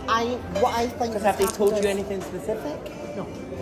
What I think has happened is I have opened my mouth in a situation that I shouldn't open my mouth in. Yeah. Not just about skinny. It sounds quite shocking. You go, and they did the same with Raspberry. They did the same. It sounds like a big deal. You go, this sounds really bad. So you've opened your mouth and you've got So this no, news. basically what happened was we were all sitting at the table. Tiana, me, Isla, Bex, like all basically, I know this is horrible, but like the secondary drag queens and Tiana, we were all sitting at the table, and I was like, they were like, Lee, what's up? And I was like, so angry, not just about skinny, and if it's true, if it's not true, I'm not here to. I mean, forward. You know I mean, it's not true. as someone that's been through it myself, the Basically, idea of what I said, everyone the saying bouncer, that the is bouncer is horrible. a paedophile, and the guy behind bar is definitely a paedophile. So I mean, said, it's up to us as queer people to not go to the show then. I mean, you showed No, up no, at no. the event. No, and I understand. I didn't know that. If I knew that, maybe I would. I don't go out Listen, until I get one where you're coming does. from, but you what I know said, it's not true. What I said was, I'm tired of being surrounded by paedophiles. Isla has then took that to skinny and made it into something it's not. But what about Scout? So, like, we understand this. I'm very clued up on what's going on here. I've been wary of these people she myself. made it all about skinny. When that's not So how my has Scout whole... what has Scout got to do with this? How has Scout got this information? Because all I can speak, if you listen to me just for 1 second, I am listening, honey. The chair spun, it sorry, wasn't you. darling. If you listen to me for just 1 second, because I understand everyone's talking, it's very hard to get caught up. I really like this point to be made. All I know is I'm not really that close with Skinny. I have been through something very similar to what Skinny's been through in life and with some of these people in the scene. As a queer woman, it's really soul destroying. I've been at very low points mentally that I couldn't even imagine being in because of some of these mentors in the scene. It's been really difficult, but I've came out stronger. All I saw tonight was someone that was vulnerable, hurt, betrayed, and honestly concerned. I don't know Skinny that much. I cried. I don't know Skinny at all. At one point, I didn't like Skinny because the information that I was fed by these mentors in the scene. I think Skinny is a very strong person and very manipulative. People don't have to like her. And we don't have to like her. However, I feel, and you don't have to agree, that I've been brought into a situation by Lucy, by other people, and then it's Charlie said this, rather than other people are saying this. If you now take accountability. I've taken accountability and I put my hands up. What I admit to doing is. Do you think that Skinny is in this moment, no. No, you don't. However, she needs to squash it, not with me. Why does she need to squash it?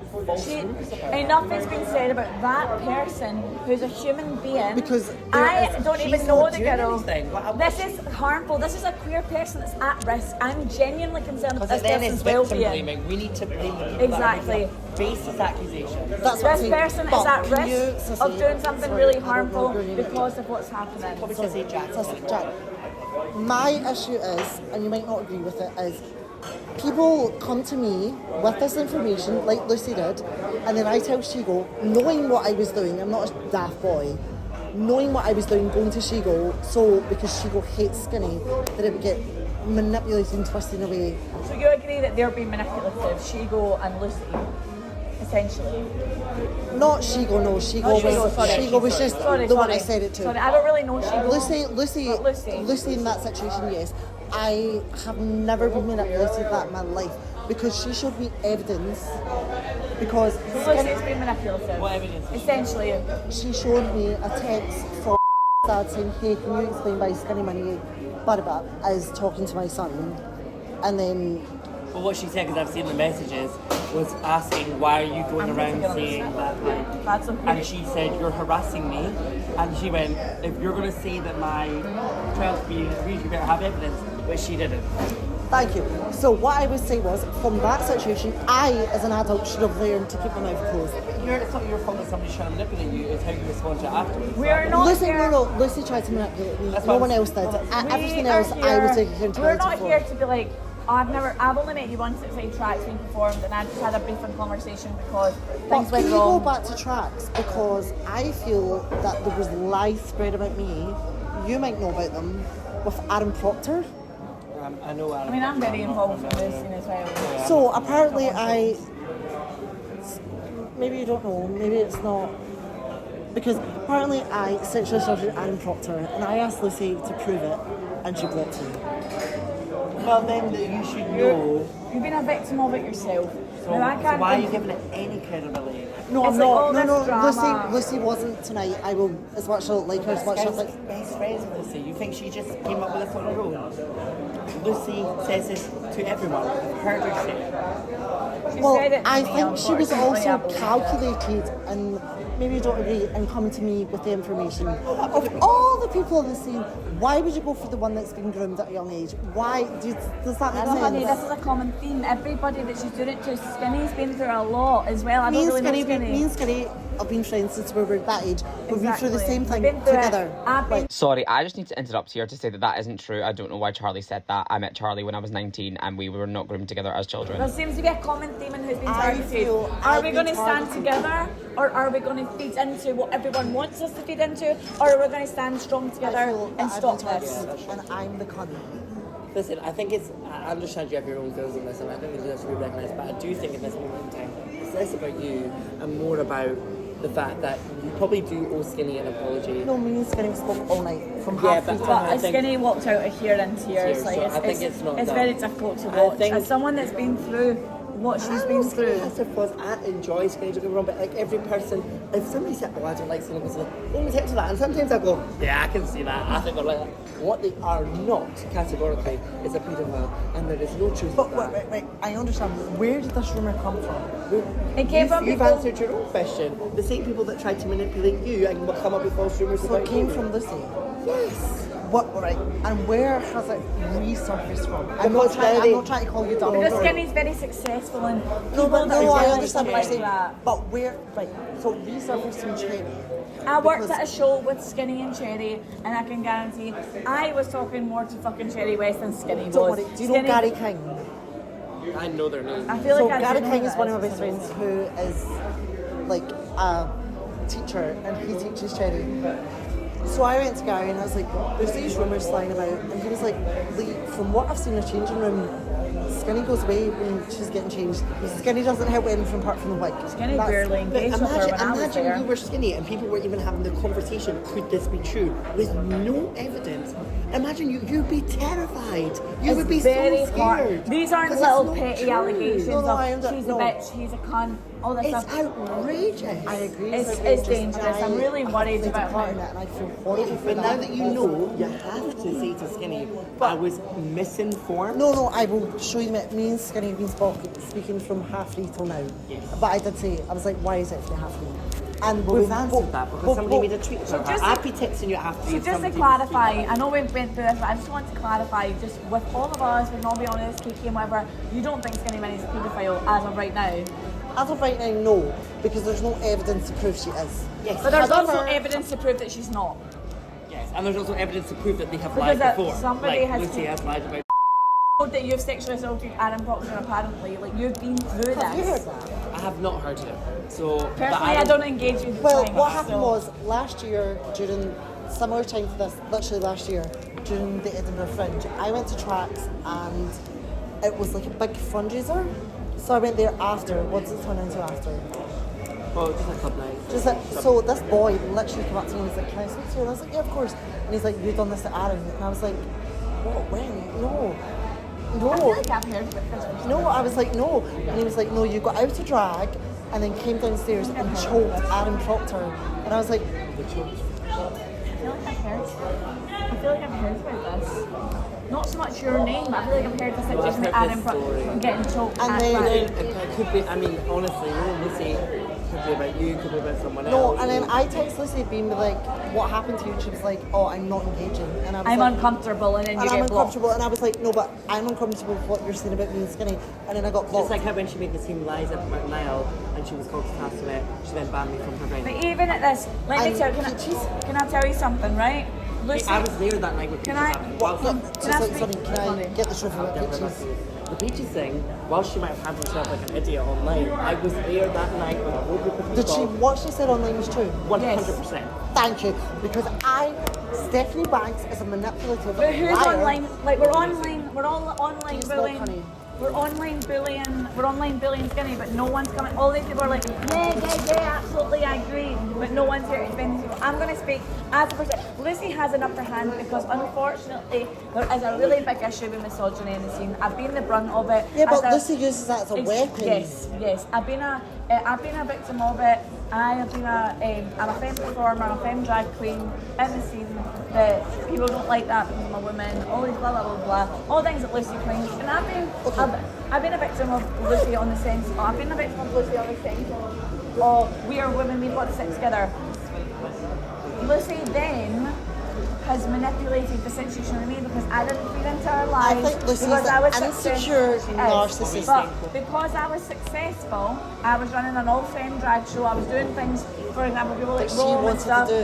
Things that she wanted to do that I was succeeding at. So I really put my all in. I really believed in it, and I actually really liked Lucy, and I really wanted her approval actually as a parent, bigger person in the scene that could guide me through. She took advantage of it. She weaponised me. She called me out online. She said that I endorsed sexual assault. As someone that's been a victim of extreme abuse, absolutely extreme abuse, it's really ridiculous. Saying I endorse that I put other femmes at risk, that I'm misogynistic. Now she wants to say she's a woman. I'm speaking to you as a queer woman. I'm speaking to you as a queer woman that does drag, that's involved in the scene. Do not get caught up on it. She'll use this card, they're all misogynistic, all misogynistic. Skinny Minnie has been nothing but nice to any fan that I know. She's been nothing but with open arms. I'm not besties with Skinny Minnie, don't get it wrong. I'm not besties. I've got my own fucking No, you don't have any friends. besties, but I I've got my don't own believe friends, she's a but paedophile she's not a for 1 paedophile, minute. and I'm as a human being, as a my I goal, feel I was brought in as the scapegoat Exactly. for all these lies, and I was Charlie said it, and And I'm don't like, let them speak with you've got people and But listen, if they have people, do you not think that these people would maybe be making, if they were genuinely considered that Skinny was a paedophile, do you not think they'd be doing But something a bit listen, more than rumours? as human beings, but do you not think aside from drag, as human beings, as queer individuals, I'm a queer woman, I see where she's coming from. There is a lot of misogyny, there's a lot of misogynistic people in this scene, especially higher up. It's really hard for people to get because blah, blah, blah, blah, I agree, 100%. no, but she's on this high horse that she should not be on. But, anyway, at the end of the day, take misogyny out of it to go this. Let's just make us all human beings. There's no gender, there's no sexuality, there's nothing. We're all human beings. And what's going on right now is ridiculous. And if that person wasn't in as much power as what they are, we would all be speaking out. So all I ask of you, I don't really know you. I think you're fierce. I saw you at Tracks and I think your eyelashes just fell off. I wasn't even doing drag at that point. I came up and I was like, girl, I thought you ate. Oh, I was not. I was like, I thought you ate, blah blah. Everything was going wrong. Bad. So like, I started answering, my eyelash fell off. My half weave fell off. so good though. My tuck came out. My ball. I didn't know that. No, the ball. I never noticed the ball. No, the ball is in the jumpsuit the whole time. But what I want to say is, I understand what you're saying because I just want any difficulty between us because I think you're a nice person. It's not about difficulties between us, it's about how we treat other people as human beings. I don't care. Me and Sissy have been at war with each other. We've said things about each other. Me and I had my thing about Skinny. And I've had my thing about Lucy. because of me, that's something I don't want to happen. Well, I'm close to the same as me. We're pushing people that are real. You're just speaking, you're choosing what you know. However, you got to be a little bit more responsible with the things. I will agree with that. That's what I was going to say. This I is am over. real, You but can make this all right. No. Because you can stand with the people that you... I feel like I've spoke to... When does Skinny leave? Roughly, I'm not being rude when I say that. But when did she leave tonight? Yeah. Like half an hour ago, maybe? 20 minutes ago? No, we've been here about 20 minutes, so... Well, it was like 10 minutes before we came up. So should we still text me at the time?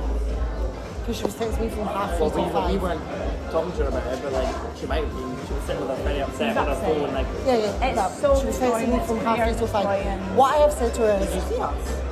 What? Did you see us downstairs? I saw you downstairs, yeah, because you were sitting in rosy cheeks, which I was ready to make a joke about. Not a joke, but I was ready to. Because Diana then came up to me, which I'm not going to repeat because I think she was angry at the time. She was like, if anyone's a paedophile, it's you, because you like to like underage boy photos on Instagram. I was like, but Skinny then said, no, you're not a paedophile and you're not really.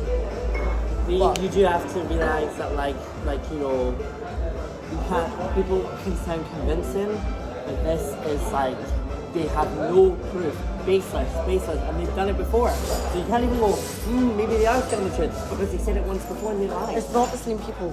It is the same. It's not. They're all endorsed by the same people. Are they If all it's fucking connected to the I'm same not going to something? listen if it's Are they Dandelion, all- because Dandelion has a drag mother that's overage. That shouldn't be fucking happening. And then Let's not speak about being the party girl and putting coke up your nose but having underage twit.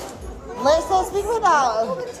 And I really hope. No. You can't. You can be one or the other. You can either be the party girl that does what you do, or you can have underage fans. You can't have both. The thing is, or publicise it. You can't have both, but just not publicise the same it. people. Scout messing Skinny with Minnie Lucy is was not he's been a a judge of her pedophile. show. She's a Lucy's queer told this stuff person to that's many trying to people, make a living. including Scout. Scout does not like Lucy. Scout does not like Skinny. Why are you listening to No, but just fucking because Scout? I'm Like sorry. what I'm saying is, I have been brought up into drama that is nothing to do with me. I shouldn't have repeated it. I shouldn't have said what I said. Whilst drag isn't just about making money, you think that Scout is a talented and money-making performer. I think she can do stand-up comedy, and that's where her talents end. Right. That sounds like a very political answer. No. That's not political. That's quite bitchy, actually. She can't do makeup. She can't do makeup. Her outfits, where the fuck did she get them? Right. She needs a blending brush and a good fucking sit down, look in the mirror before you start attacking other people. However, paedophilia and makeup's My thing is, you can't be attacking people like that when you are, like, you're on the same level as a human. But in terms of drag, it's a clear jealousy thing to me, and there's no other reason why they'd be saying such false accusations. Okay, do you want a drink? Because I don't know. I'm going to have one more rosé. I'm hoping for that. I'll go for a bag. But are we all good? We're all good. It's not even but about it's just personal about- dynamics. I don't even live in a city anymore. Like, I live in Sherbourne. We don't worry about it. It's more about what happens next. Yes. Because I will be We are- annoyed if after this conversation I feel like you then went back to Scout and then Scout said something and go, oh, maybe they're telling the truth. Yeah. Because this isn't a case We of aren't people- attacking No, what I have said. We are saying let's stick together as a queer 2 seconds. Like, from this moment forward, and this is what I've said to Skinny, I'm removing myself from every situation until there is evidence. Well, I would say. Well, there is evidence. Let's just squash this. No. What Someone I'm that's saying accused, apparently victim, we're all talking about if that is true, a victim, and it's really, really difficult. The topic we're talking about is, oh, she said this and she hates you. If this is true, the way getting treated is with absolutely zero dignity and zero respect. No one gives a fuck about well-being.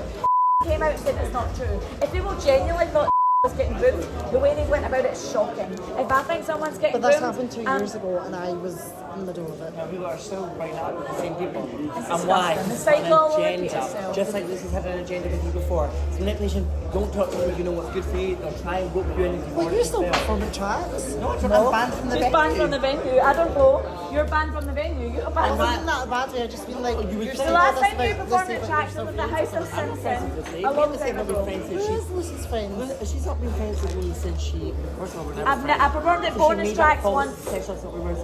A running theme with her about Niall and bullied Niall and Chanel out of. Oh, the one that me, Chanel and Niall essentially assaulted Twinks, and then they all went back to the hotel, and Jay Allen was so scared that he couldn't do anything but run away. What are we doing about it? We're all quick to call Skinny Minnie a paedophile, but what are we doing about this person? So what was that? So apparently, me and Niall sexually assaulted Jay Allen, and he was so scared he had to run away from us. Yeah, I'm friends with Jay. That didn't happen. No, that's what I'm saying. Lucy said that, but Jay, and even Jay What was are we like, doing about that's that? not what happened. I ran away because my ex was texting Why are we me. calling Skinny a pedo and we're not calling it Lucy? Is it a fear thing? I understand it. No. What is it to? What are we doing? The only liar here is Lucy, and she's proved it to you already. We don't even have to convince you on that front. Thank you. So apologise. I'm glad that you think that. And I've spoken to don't talk to somebody with that closely. And this isn't us trying to attack you. No, it's It's been really difficult for everyone involved. Like, I've went through a really difficult time in this drag scene. Like, I've quit drag. I went through a really difficult time. This is not an attack on you personally. I don't know you personally. I don't even have loyalties to Skinny at all. We're not like. We're probably going to head, right? Yeah, it's in my bag. Listen, I respect you coming to me. Don't worry about it. This isn't us attacking you in any way, right? This is us Well, trying I feel like I came for the chat more than you. We are really trying to stick like together this as a is queer the- community rather than Top of this. this pyramid that's falling. So you agree that Lucy's at the top of Common this? denominator in all of these situations, she's dangerous and she's got so much I don't money. think I've noticed it until just how dangerous she is until today. So you're agreeing that you think Lucy's dangerous? Skinny can be. So then Maybe these she's a makeup stealer. She's not the word we said. He's not a paedophile, let's just say what it is. I'm going to say I'm not scared of There's it. plenty of bitch on this scene who's nasty or rude or has a big mouth. She's got no more of a big mouth than anybody else. Anyway, as queer drag performers, we have to have each other's back. It's good to make connections in the scene. She's coming with us. But thank you, Charlie. Thank you. Well, See you soon, I'm sure. Long sword to out. kind of ready for. I mean, we're all banned, so we're not getting in. I've not actually tried to get in because I couldn't be fucked.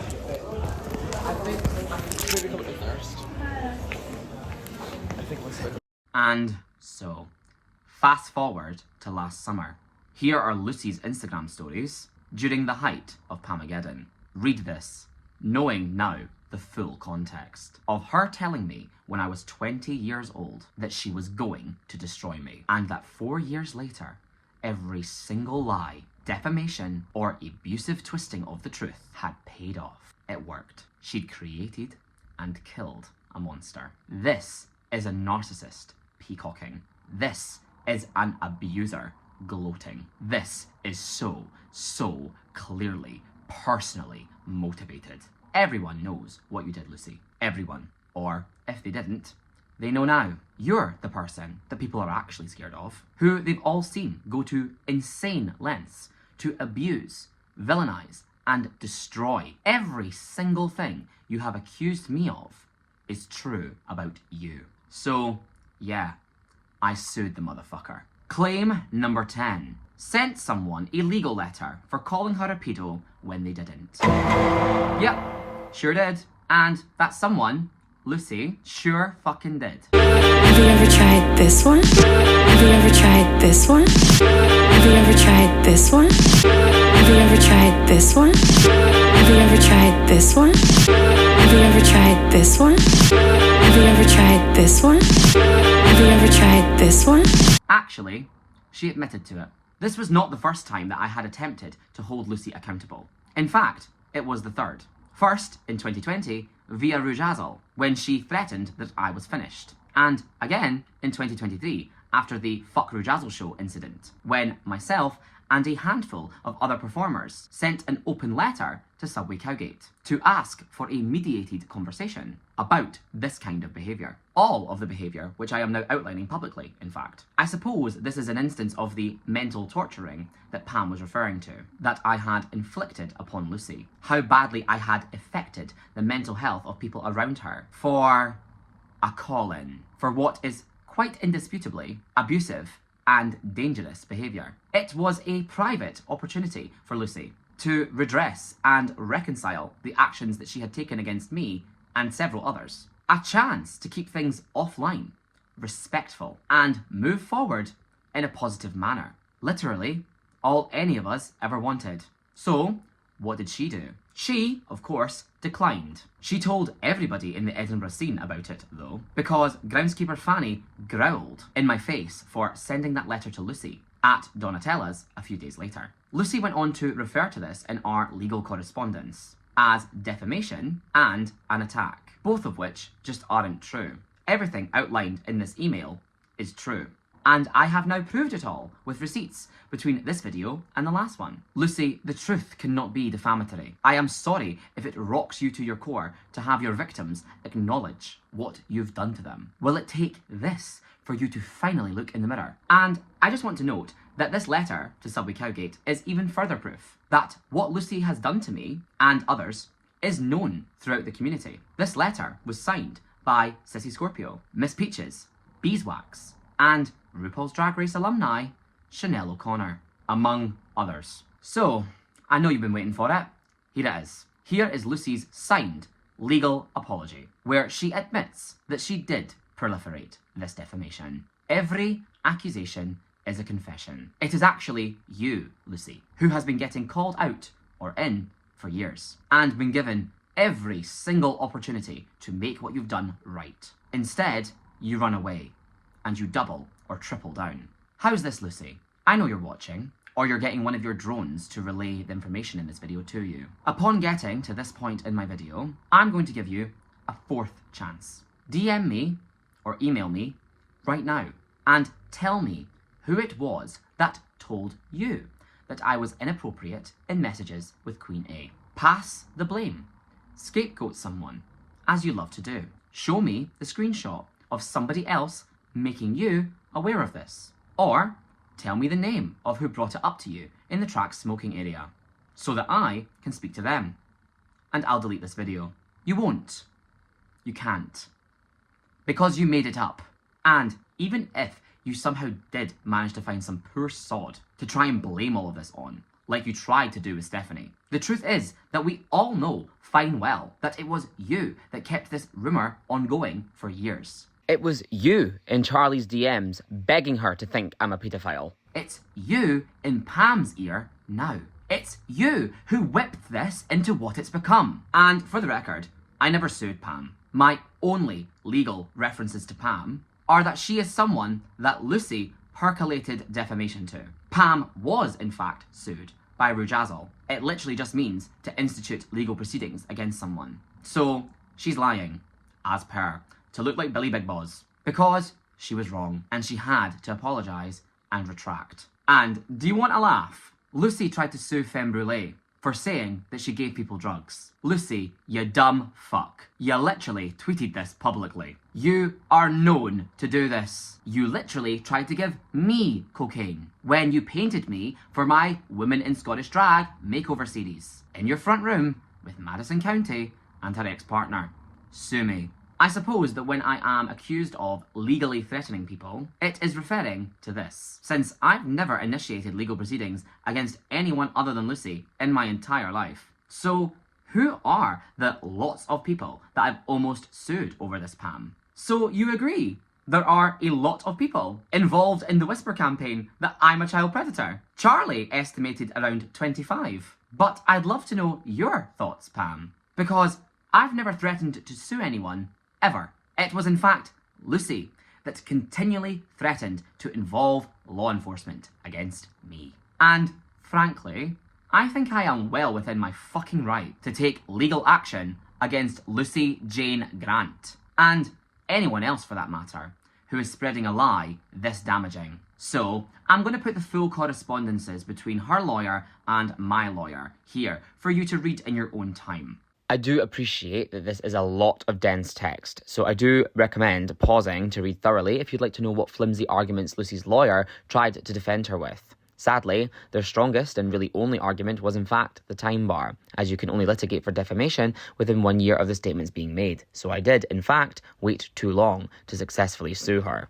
My favourite part is that she, once again, 5 years later, brings up this shocking leaking of personal information that simply never happened, and that she could have confirmed either way if she agreed at any point to any of the mediated conversations that I offered her. But she can't face me because she knows what she did. This could have all been resolved 5 years ago, or 2 years ago, or actually, she could just have not abused me in the first place. Instead, I have had to be traumatized and re-traumatized and publicly attacked and humiliated and disgraced and bullied into attempting to end my fucking life. All because of this one abusive person and her complete inability to be accountable for what she has done to a dozen people, but especially to me. Also, the unbelievably homophobic way that I am being framed for being backstage at the Slay Open stages. I'm at work, you fucking creep. Lucy has always framed it that she quit drag to reclaim her agency that Skinny Minnie took away from her because she couldn't bear to be in the scene anymore after what I'd done. But in reality, it was to avoid accountability. She, like CJ actually, did not want to be seen as a powerful figure within the Scottish drag scene, as that would make her actions open to critique. So she decided that she was not part of the scene. She says over and over again to the father of Queen A in 2021, and then again in this legal letter in 2024, that she is not a part of the scene. But she is. Her entire life is the scene. Her entire life is, or was, tracks. For some fucking reason, everyone in the Scottish drag scene just goes along with this actually Orwellian doublethink, where Lucy was simultaneously the host of the biggest stage in Scottish drag, and not a part of the drag scene. Her face is all over crack, disgraceful, whatever the fuck else. She was the host and booker of Edinburgh's biggest drag show for a very long time, and she leaves behind a toxic community who hold a moralistic monopoly over other people based on lies and defamation that she spread. A group of yes men that will never rock the boat and who get to dictate who and who isn't a target of abuse. Lucy worked in Planet, but was not a part of the scene. But when I got booked in Planet, that meant I was back on the scene. Please, make your manipulative lies make fucking sense. How, pray tell, did you plan to take a break from a scene that you are supposedly not a part of? The truth is that they are the ones that hold bookings over people's heads. Or how else would you describe what Lucy did to me in that very first conversation that we had about the open stage and Shigo? If you don't act exactly in line with how I demand you to, then you won't get booked. That's not me. That's you. It's me who was blacklisted from tracks. Not Tina Justina, or Alicia Tried, or Elizabeth Moore, or anyone else associated with tracks that was blacklisted from my events. In fact, I was booking all of those people up until the very moment of Pamageddon. Because it's not just that tracks won't book you, it's that these people will turn you into a punchline, an acceptable target. And you will have your every move dissected and twisted to the most negative light possible, just to maliciously damage you. They will abuse you. What I have experienced is abuse. There is no doubt about that.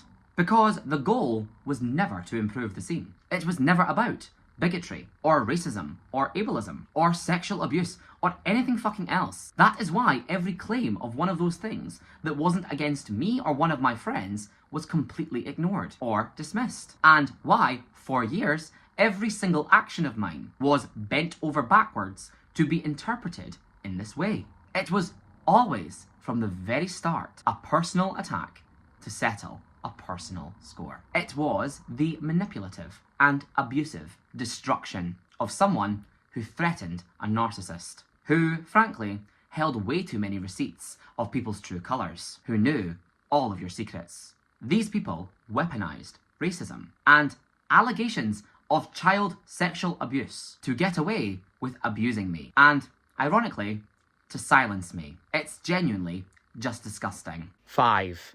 The impact. Is every single person in the Scottish drag scene that I've implicated a secret bigot? Are they all secretly evil people with disgusting beliefs and motivations moving through the scene like wolves in sheep's clothing of the good guys. Is that a useful or honest reading of the behaviour of people like Pixelated or Eve Divine? Or is there perhaps more to the conversation that we can now finally have, now that the veil of acting out of self-preservation has been burned to a crisp? How do you rationalise the sheer extent of what you've deemed as bigotry or misconduct that I've now brought to public light? That was all swept under the rug, concealed, or just straight up lied about in order to serve your apparent goal of bettering the scene. That's because the goal was, and this is not an overstatement, to kill me, so that with me, all evidence of what Lucy did would die. Because what she has done is shameful, embarrassing, and abusive. My silence would be ensured permanently. But guess what, Lucy? It's all out there now. I'm not scared of you anymore, because there is nothing that you can take from me now. You are the one who runs from drag, from Planet Bar. You are the one that cannot face me, because you cannot face yourself. You are the one that everyone is scared of. You are the one who everyone hates and tiptoes around out of fear of becoming your next target, out of fear of being treated the way I was. That is why your weapon is public humiliation, cancelling, and forced abandonment. Nobody is allowed to be friends with me, because what could I tell them about you? Take some fucking responsibility, Lucy. This is who you are, and this is what you did. Not some joke that went too far. Not some ignorant comment, although there are plenty of those from you as well. But actual, pure, unbridled cruelty and evil towards a young person. At the time of recording this, I am 25. I was 24 during the events of Pamageddon. I was 20. And Lucy was 29 when she first started doing this to me. I cannot imagine holding that level of contempt for a young person at my current age, let alone in a few years' time. I'm trying to think of who could be a relevant comparison for people new to the scene. It's like if Shigo Sinner just decided one day to tell everybody that Jenny Talia was a paedophile. Why did you even care, Lucy? Why did you ever care this much that I didn't trigger warn me coming forward about my experiences with sexual abuse? Why did that deserve this entire fucking saga? I don't think that you understand the full gravity of what you have done to me.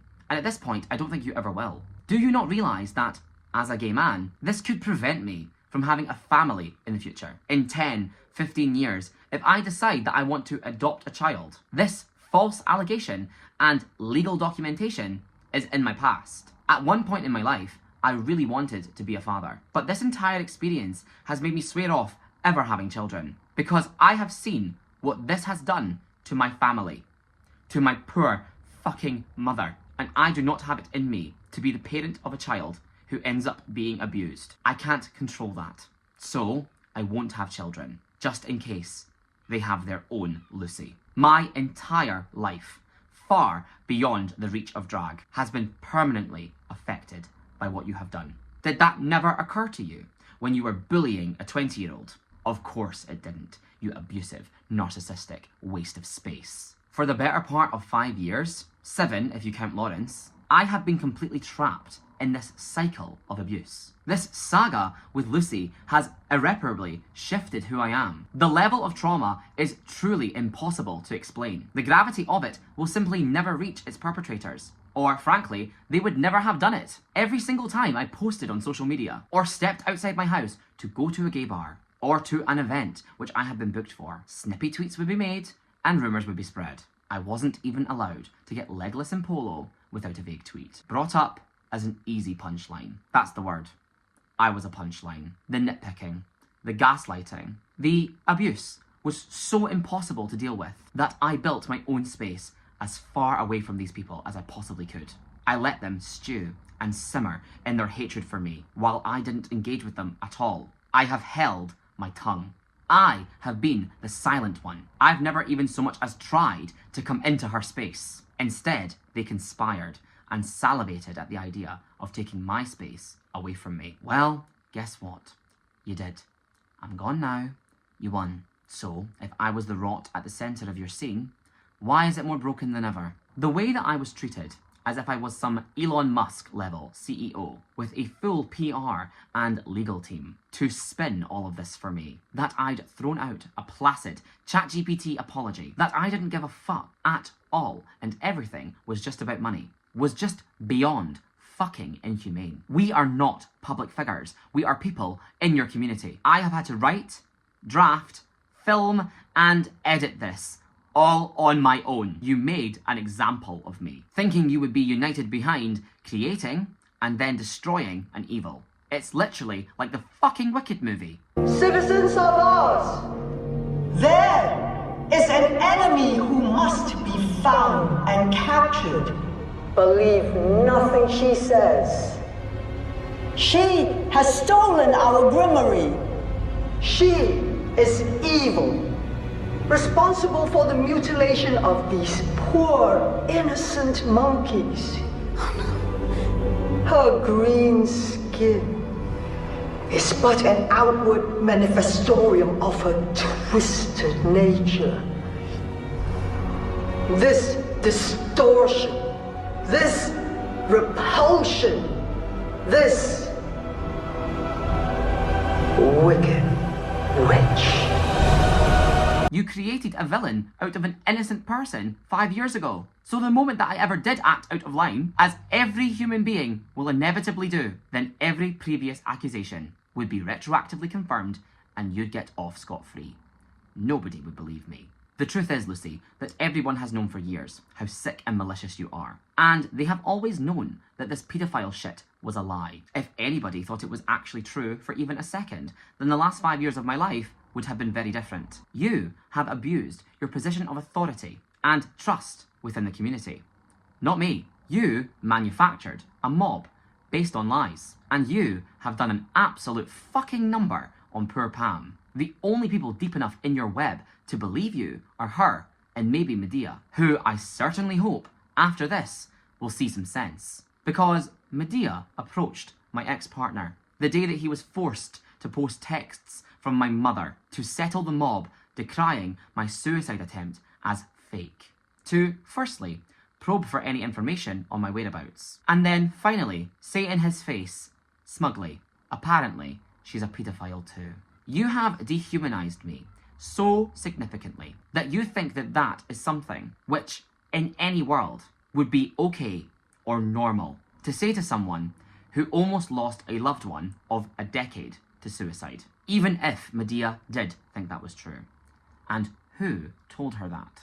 The utter inhumanity to say that to a distressed former partner, as if it's just another tally mark on my list of sins. That, unless that had transpired in the last 4 months, which Medea knows is not the accusation, then it would have been going on behind his back, unless you're accusing him of having been involved. Why does a community supposedly full of survivors treat this very serious stuff like it's nothing? I guess that sparks another thought. To the people that did or do believe this, what do you make of my friends, family, and colleagues over the years? Do you think that people like Callum and Sally were just chill with a paedophile until her offensive memes group chat got leaked? There is just no way for me to rationalise this, except that you are using child sexual abuse allegations as a weapon. Because somebody with genuine belief in that claim and empathy for survivors in their heart would not say something like that smugly to a former partner of an abuser at such a traumatic time. Fuck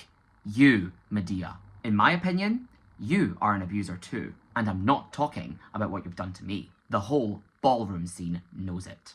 People are just fucking scared of you. I said it before.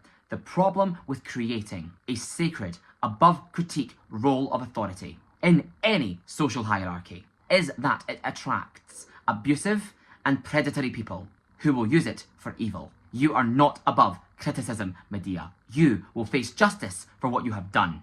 How dare you have said that to him? Do any of you actually know what it is like to be sat down by your loved ones with genuine terror in their eyes as they ask you if you can say with 100% certainty that you've never done anything inappropriate with a child? Do you know how unbelievably distressing that is for everybody involved? without even considering the impact of surviving paedophile OCD on top of that. You all wonder why I'm absolutely insane, why Skinny was so out of control at times. How would you cope with this?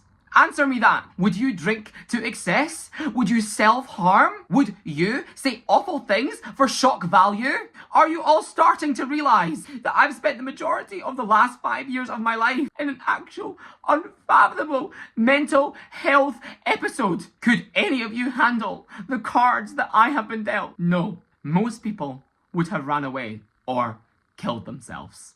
Funny that. How do any of you sleep at night after what you've done to me? The truth is that I have empathy for everyone who behaved in a truly uncouth way that they now clearly regret. Because what incensed them to this level of seemingly righteous rage was utter malicious drivel. It was put together to save Lucy's back when she got too deep in her own lies. Because that's what this all was. Lucy Grant got caught in a lie, and she plunged the community into chaos to cover it up. A lot of people who signed the petition or spoke against me have apologised personally, and I forgive them. Anyone who watches these videos and now understands exactly what has happened, no matter what your part in it was, I forgive you.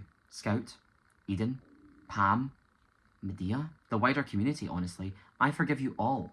You treat me inhumanely because the version of me that you believe in is inhuman. As in, she does not exist because I am not the person that I was made out to be. Even the moment that John Burner posted those screenshots, my only thought was how to protect my friends and direct all of the ire of the community to me so that they could survive and carry on what I had built for them. I am not a bad person. I am not a monster. I am traumatized. I have been tortured. Look at what I have been put through. If you're struggling to make sense of it, imagine how I feel. The fact that I am even able to function, to put makeup on and recognize myself after this level of abuse is a miracle.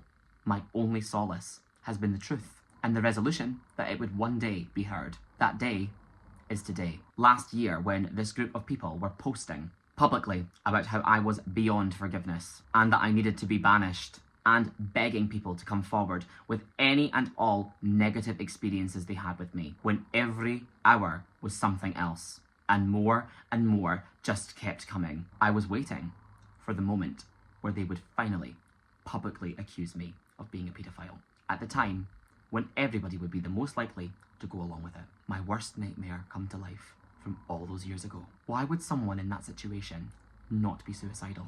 I'd rather be dead than any of this be true about me. Now, 1 year later, I have the strength to bring it to light myself. Talk about Uno fucking reverse. You really picked the wrong girl. And I suppose that is the burning question. In a situation where every single person that I've ever met through drag was incentivized to publicly raise any and all crimes, real or imaginary, that I'd ever partaken in, when everybody and their nan, including me, was being accused of sexual misconduct. Why did none of this come out? Why did this, when it has clearly been a central concern of Lucy and her compatriots for some years now, completely evade public discussion? Why did Queen A and Cherry, two of my alleged victims, end up targets of the mob rather than encouraged to share their so-called abuse at my hands? Why am I being called a racist publicly, but a paedophile privately? If she's done so much, then where's the accountability for that? Let this ring in your minds. I have proved every claim of Pam's, bar one, which I already admitted to without compromise over a year ago. False or hypocritical. Nearly every accusation that Lucy or Pam has thrown at me, or others, is merely a confession of their own behaviour. The holding bookings over people's heads, the underhanded tactics to silence people, the bullying, the legal threats, the abuse, the lies, and the hostile working environments. I have been deliberate and methodical in what I have exposed. And I can't believe I'm saying this, but it's still not everything. We all know that there is more. We all know what we've been guilty of. or party to, even if we are pretending that we aren't. And we all want the public conversation and humiliation to end. You will have all noticed these videos be uploaded, seen their runtime, and felt your heart sink, because nobody wants this. What has all of this accomplished? Were any children protected? 5 fucking years of Lucy covering her tracks while I lived in abject fear with this hanging over my head. Drag is fucked. Everyone is miserable. The literal only people who seem to be living their fantasy are Chico Sinner and Latex, who are too short-sighted to realise that they have signed their own death warrants by proving that the method to success in the Scottish drag scene is wait in the wings until one of the big dogs make a mistake, then pounce and steal all they've built. Do you really think that the people around you aren't waiting to do that to you one day? I now work in Edinburgh more than ever, closer to Pam and Lucy than I ever was before all of this. I have had to bring the misconduct of dozens of people to light, all to prove that this was selective and malicious. That there was, firstly, a culture of offensive comedy in Scottish drag, which I was scapegoated as singularly responsible for. And secondly, that there is a culture of abusing accusations of misconduct in order to abuse people that you dislike. The sense of shame and guilt absolutely seeps out of every single person in this scene. You're all terrified of what you did to me and the blood that's on your hands. Because guess what? It could happen to you too. It's the people who bragged about getting me cut from venues, who now like my TikTok reposts about Caroline Flack and the dangers of online cancel culture. As this lady.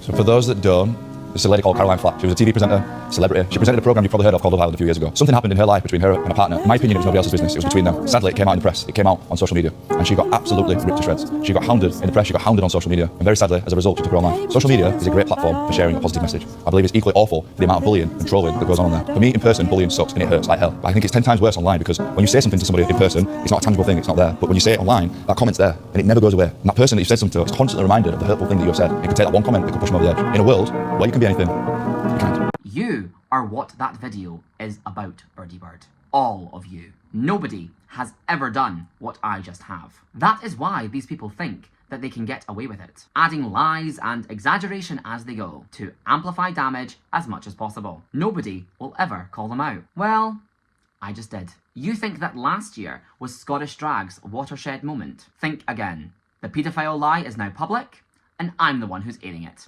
And for the final time, this isn't an attack. This is a response. This could have all stayed in the drafts, or offline, or left to simply memory alone in the context of which it first transpired. But you all just can't stop yourselves from your sanctioned public cruelty towards acceptable targets. It's been countless people before me, but I will never let it happen again, because it's barbaric. So, let's end it. 6. The end. This video is not a war cry. This is a white flag. I am not going to be on burner emails trying to get all of your gigs pulled. Though I suppose I can't stop other people from doing that. And people will probably have a lot of emotions about what I've brought to light. And hey, I've named near enough every fucking drag queen in the country. But I think it's long since past time that we all stop this. I think it's time that Scottish drag grew the fuck up. Because accountability isn't a buzzword. It actually means something. And hopefully, your community's next steps will stem from it, not passing the blame or projecting guilt in order to protect your image. I want Lucy and Pam to be held accountable for what they've done, but I do not want them exiled or friendless, which is what was advocated for me.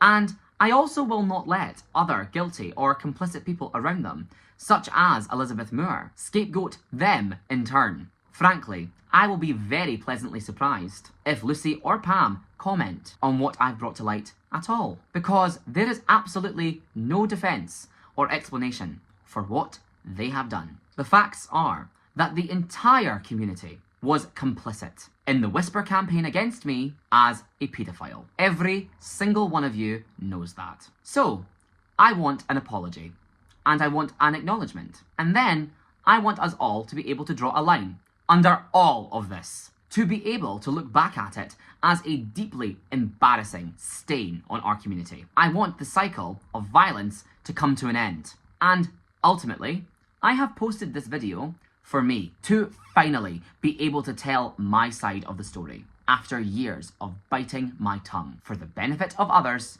and the belief that it made me the bigger person. None of this was ever necessary, and it was never, ever about the jokes in the group chat. If you were associated with Lucy or the Tracks crowd in any capacity, and you ever felt that I was off with you, or moody, snippy, or rude at shows, or, frankly, out of fucking control in the club, well, now you finally know why. Imagine how it felt trying to peacefully coexist with someone who had manufactured this level of torture for you. How it felt to know that everyone knew and nobody cared because they all wanted a Tracks booking. And that includes my former drag family and friends who have all performed at Tracks. One fairly frequently, actually, despite all of them being well aware of everything I've just laid out. And, you know, for all the self-victimization about how horrible I am and how lucky they are to be away from me and my controlling nature, telling people how they were only ever in my life for the bookings. Do you not realise that I never once told any of my former drag family or friends that they couldn't or shouldn't pursue opportunities from Lucy? Frankly, the opposite, because I've never expected that of anyone. But it does just demonstrate how little I, or what I have been put through, mattered to the people that I loved. And to who this applies to. Do you not realise that by maintaining a close relationship with me, when I genuinely believed that you were my best friend and family for purely financial benefit and what you could gain from me, makes you the bad guy, not me. That makes you an opportunist who took advantage of me, not the other way around. Because for better or worse, I was my genuine self with everyone. Imagine trying to live with the fact that it was an open secret in the Scottish drag community that a prominent showrunner in her 30s had maliciously concocted a smear campaign that a baby queen 10 years her junior was a paedophile, all to cover up that she attacked them for coming forward on their own page about being a survivor of sexual abuse. And nobody ever did anything in case they became her next target. I am truly sorry to anyone that I have ever hurt in my time as part of Scotland's drag scene.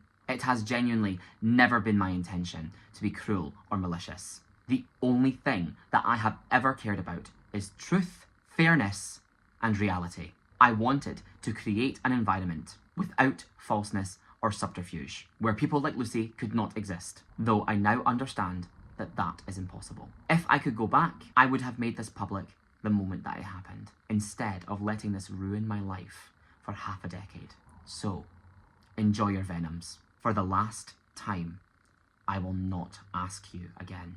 We all know that there is more. If you choose to keep this going, then I will respond in kind. I am happy to draw a line under this with absolutely everybody on one condition. Leave me, my work, and my friends alone. And Lucy, listen to me. I knew you for 6 months when I was 19 years old, 6 years ago. The most time that I have ever spent with you was 3 hours when you did my makeup for my Women in Drag in Scotland makeover series, where you were coked off your face and telling me that Alice Rabbit is a misogynistic abuser with a monopoly who made you go bald. Now, you're telling fresh teenagers in the scene the exact same story, just about Skinny Minnie. At this point, I haven't spoken to you in over 5 years. The last words that you ever spoke to me were that I was done, but I'm not. And at your hands, I never will be. You have had so many chances to stop this. Instead, you are such a coward. You are so incapable of looking in the mirror and facing what you did to an innocent boy. So you have destroyed the entire Scottish drag industry, just to keep it covered up. I hope you're proud of yourself. Everybody implicated, last year or now. Everyone affected. Everyone traumatized by what has happened. Every venue, every gig pulled, every pair of heels hung up. It was all because of you and your desperate attempts to bury your crime. You owe Scottish drag an apology. I was not your first victim, but I will be your last. I'll make sure that you never, ever do something like this again. It's over.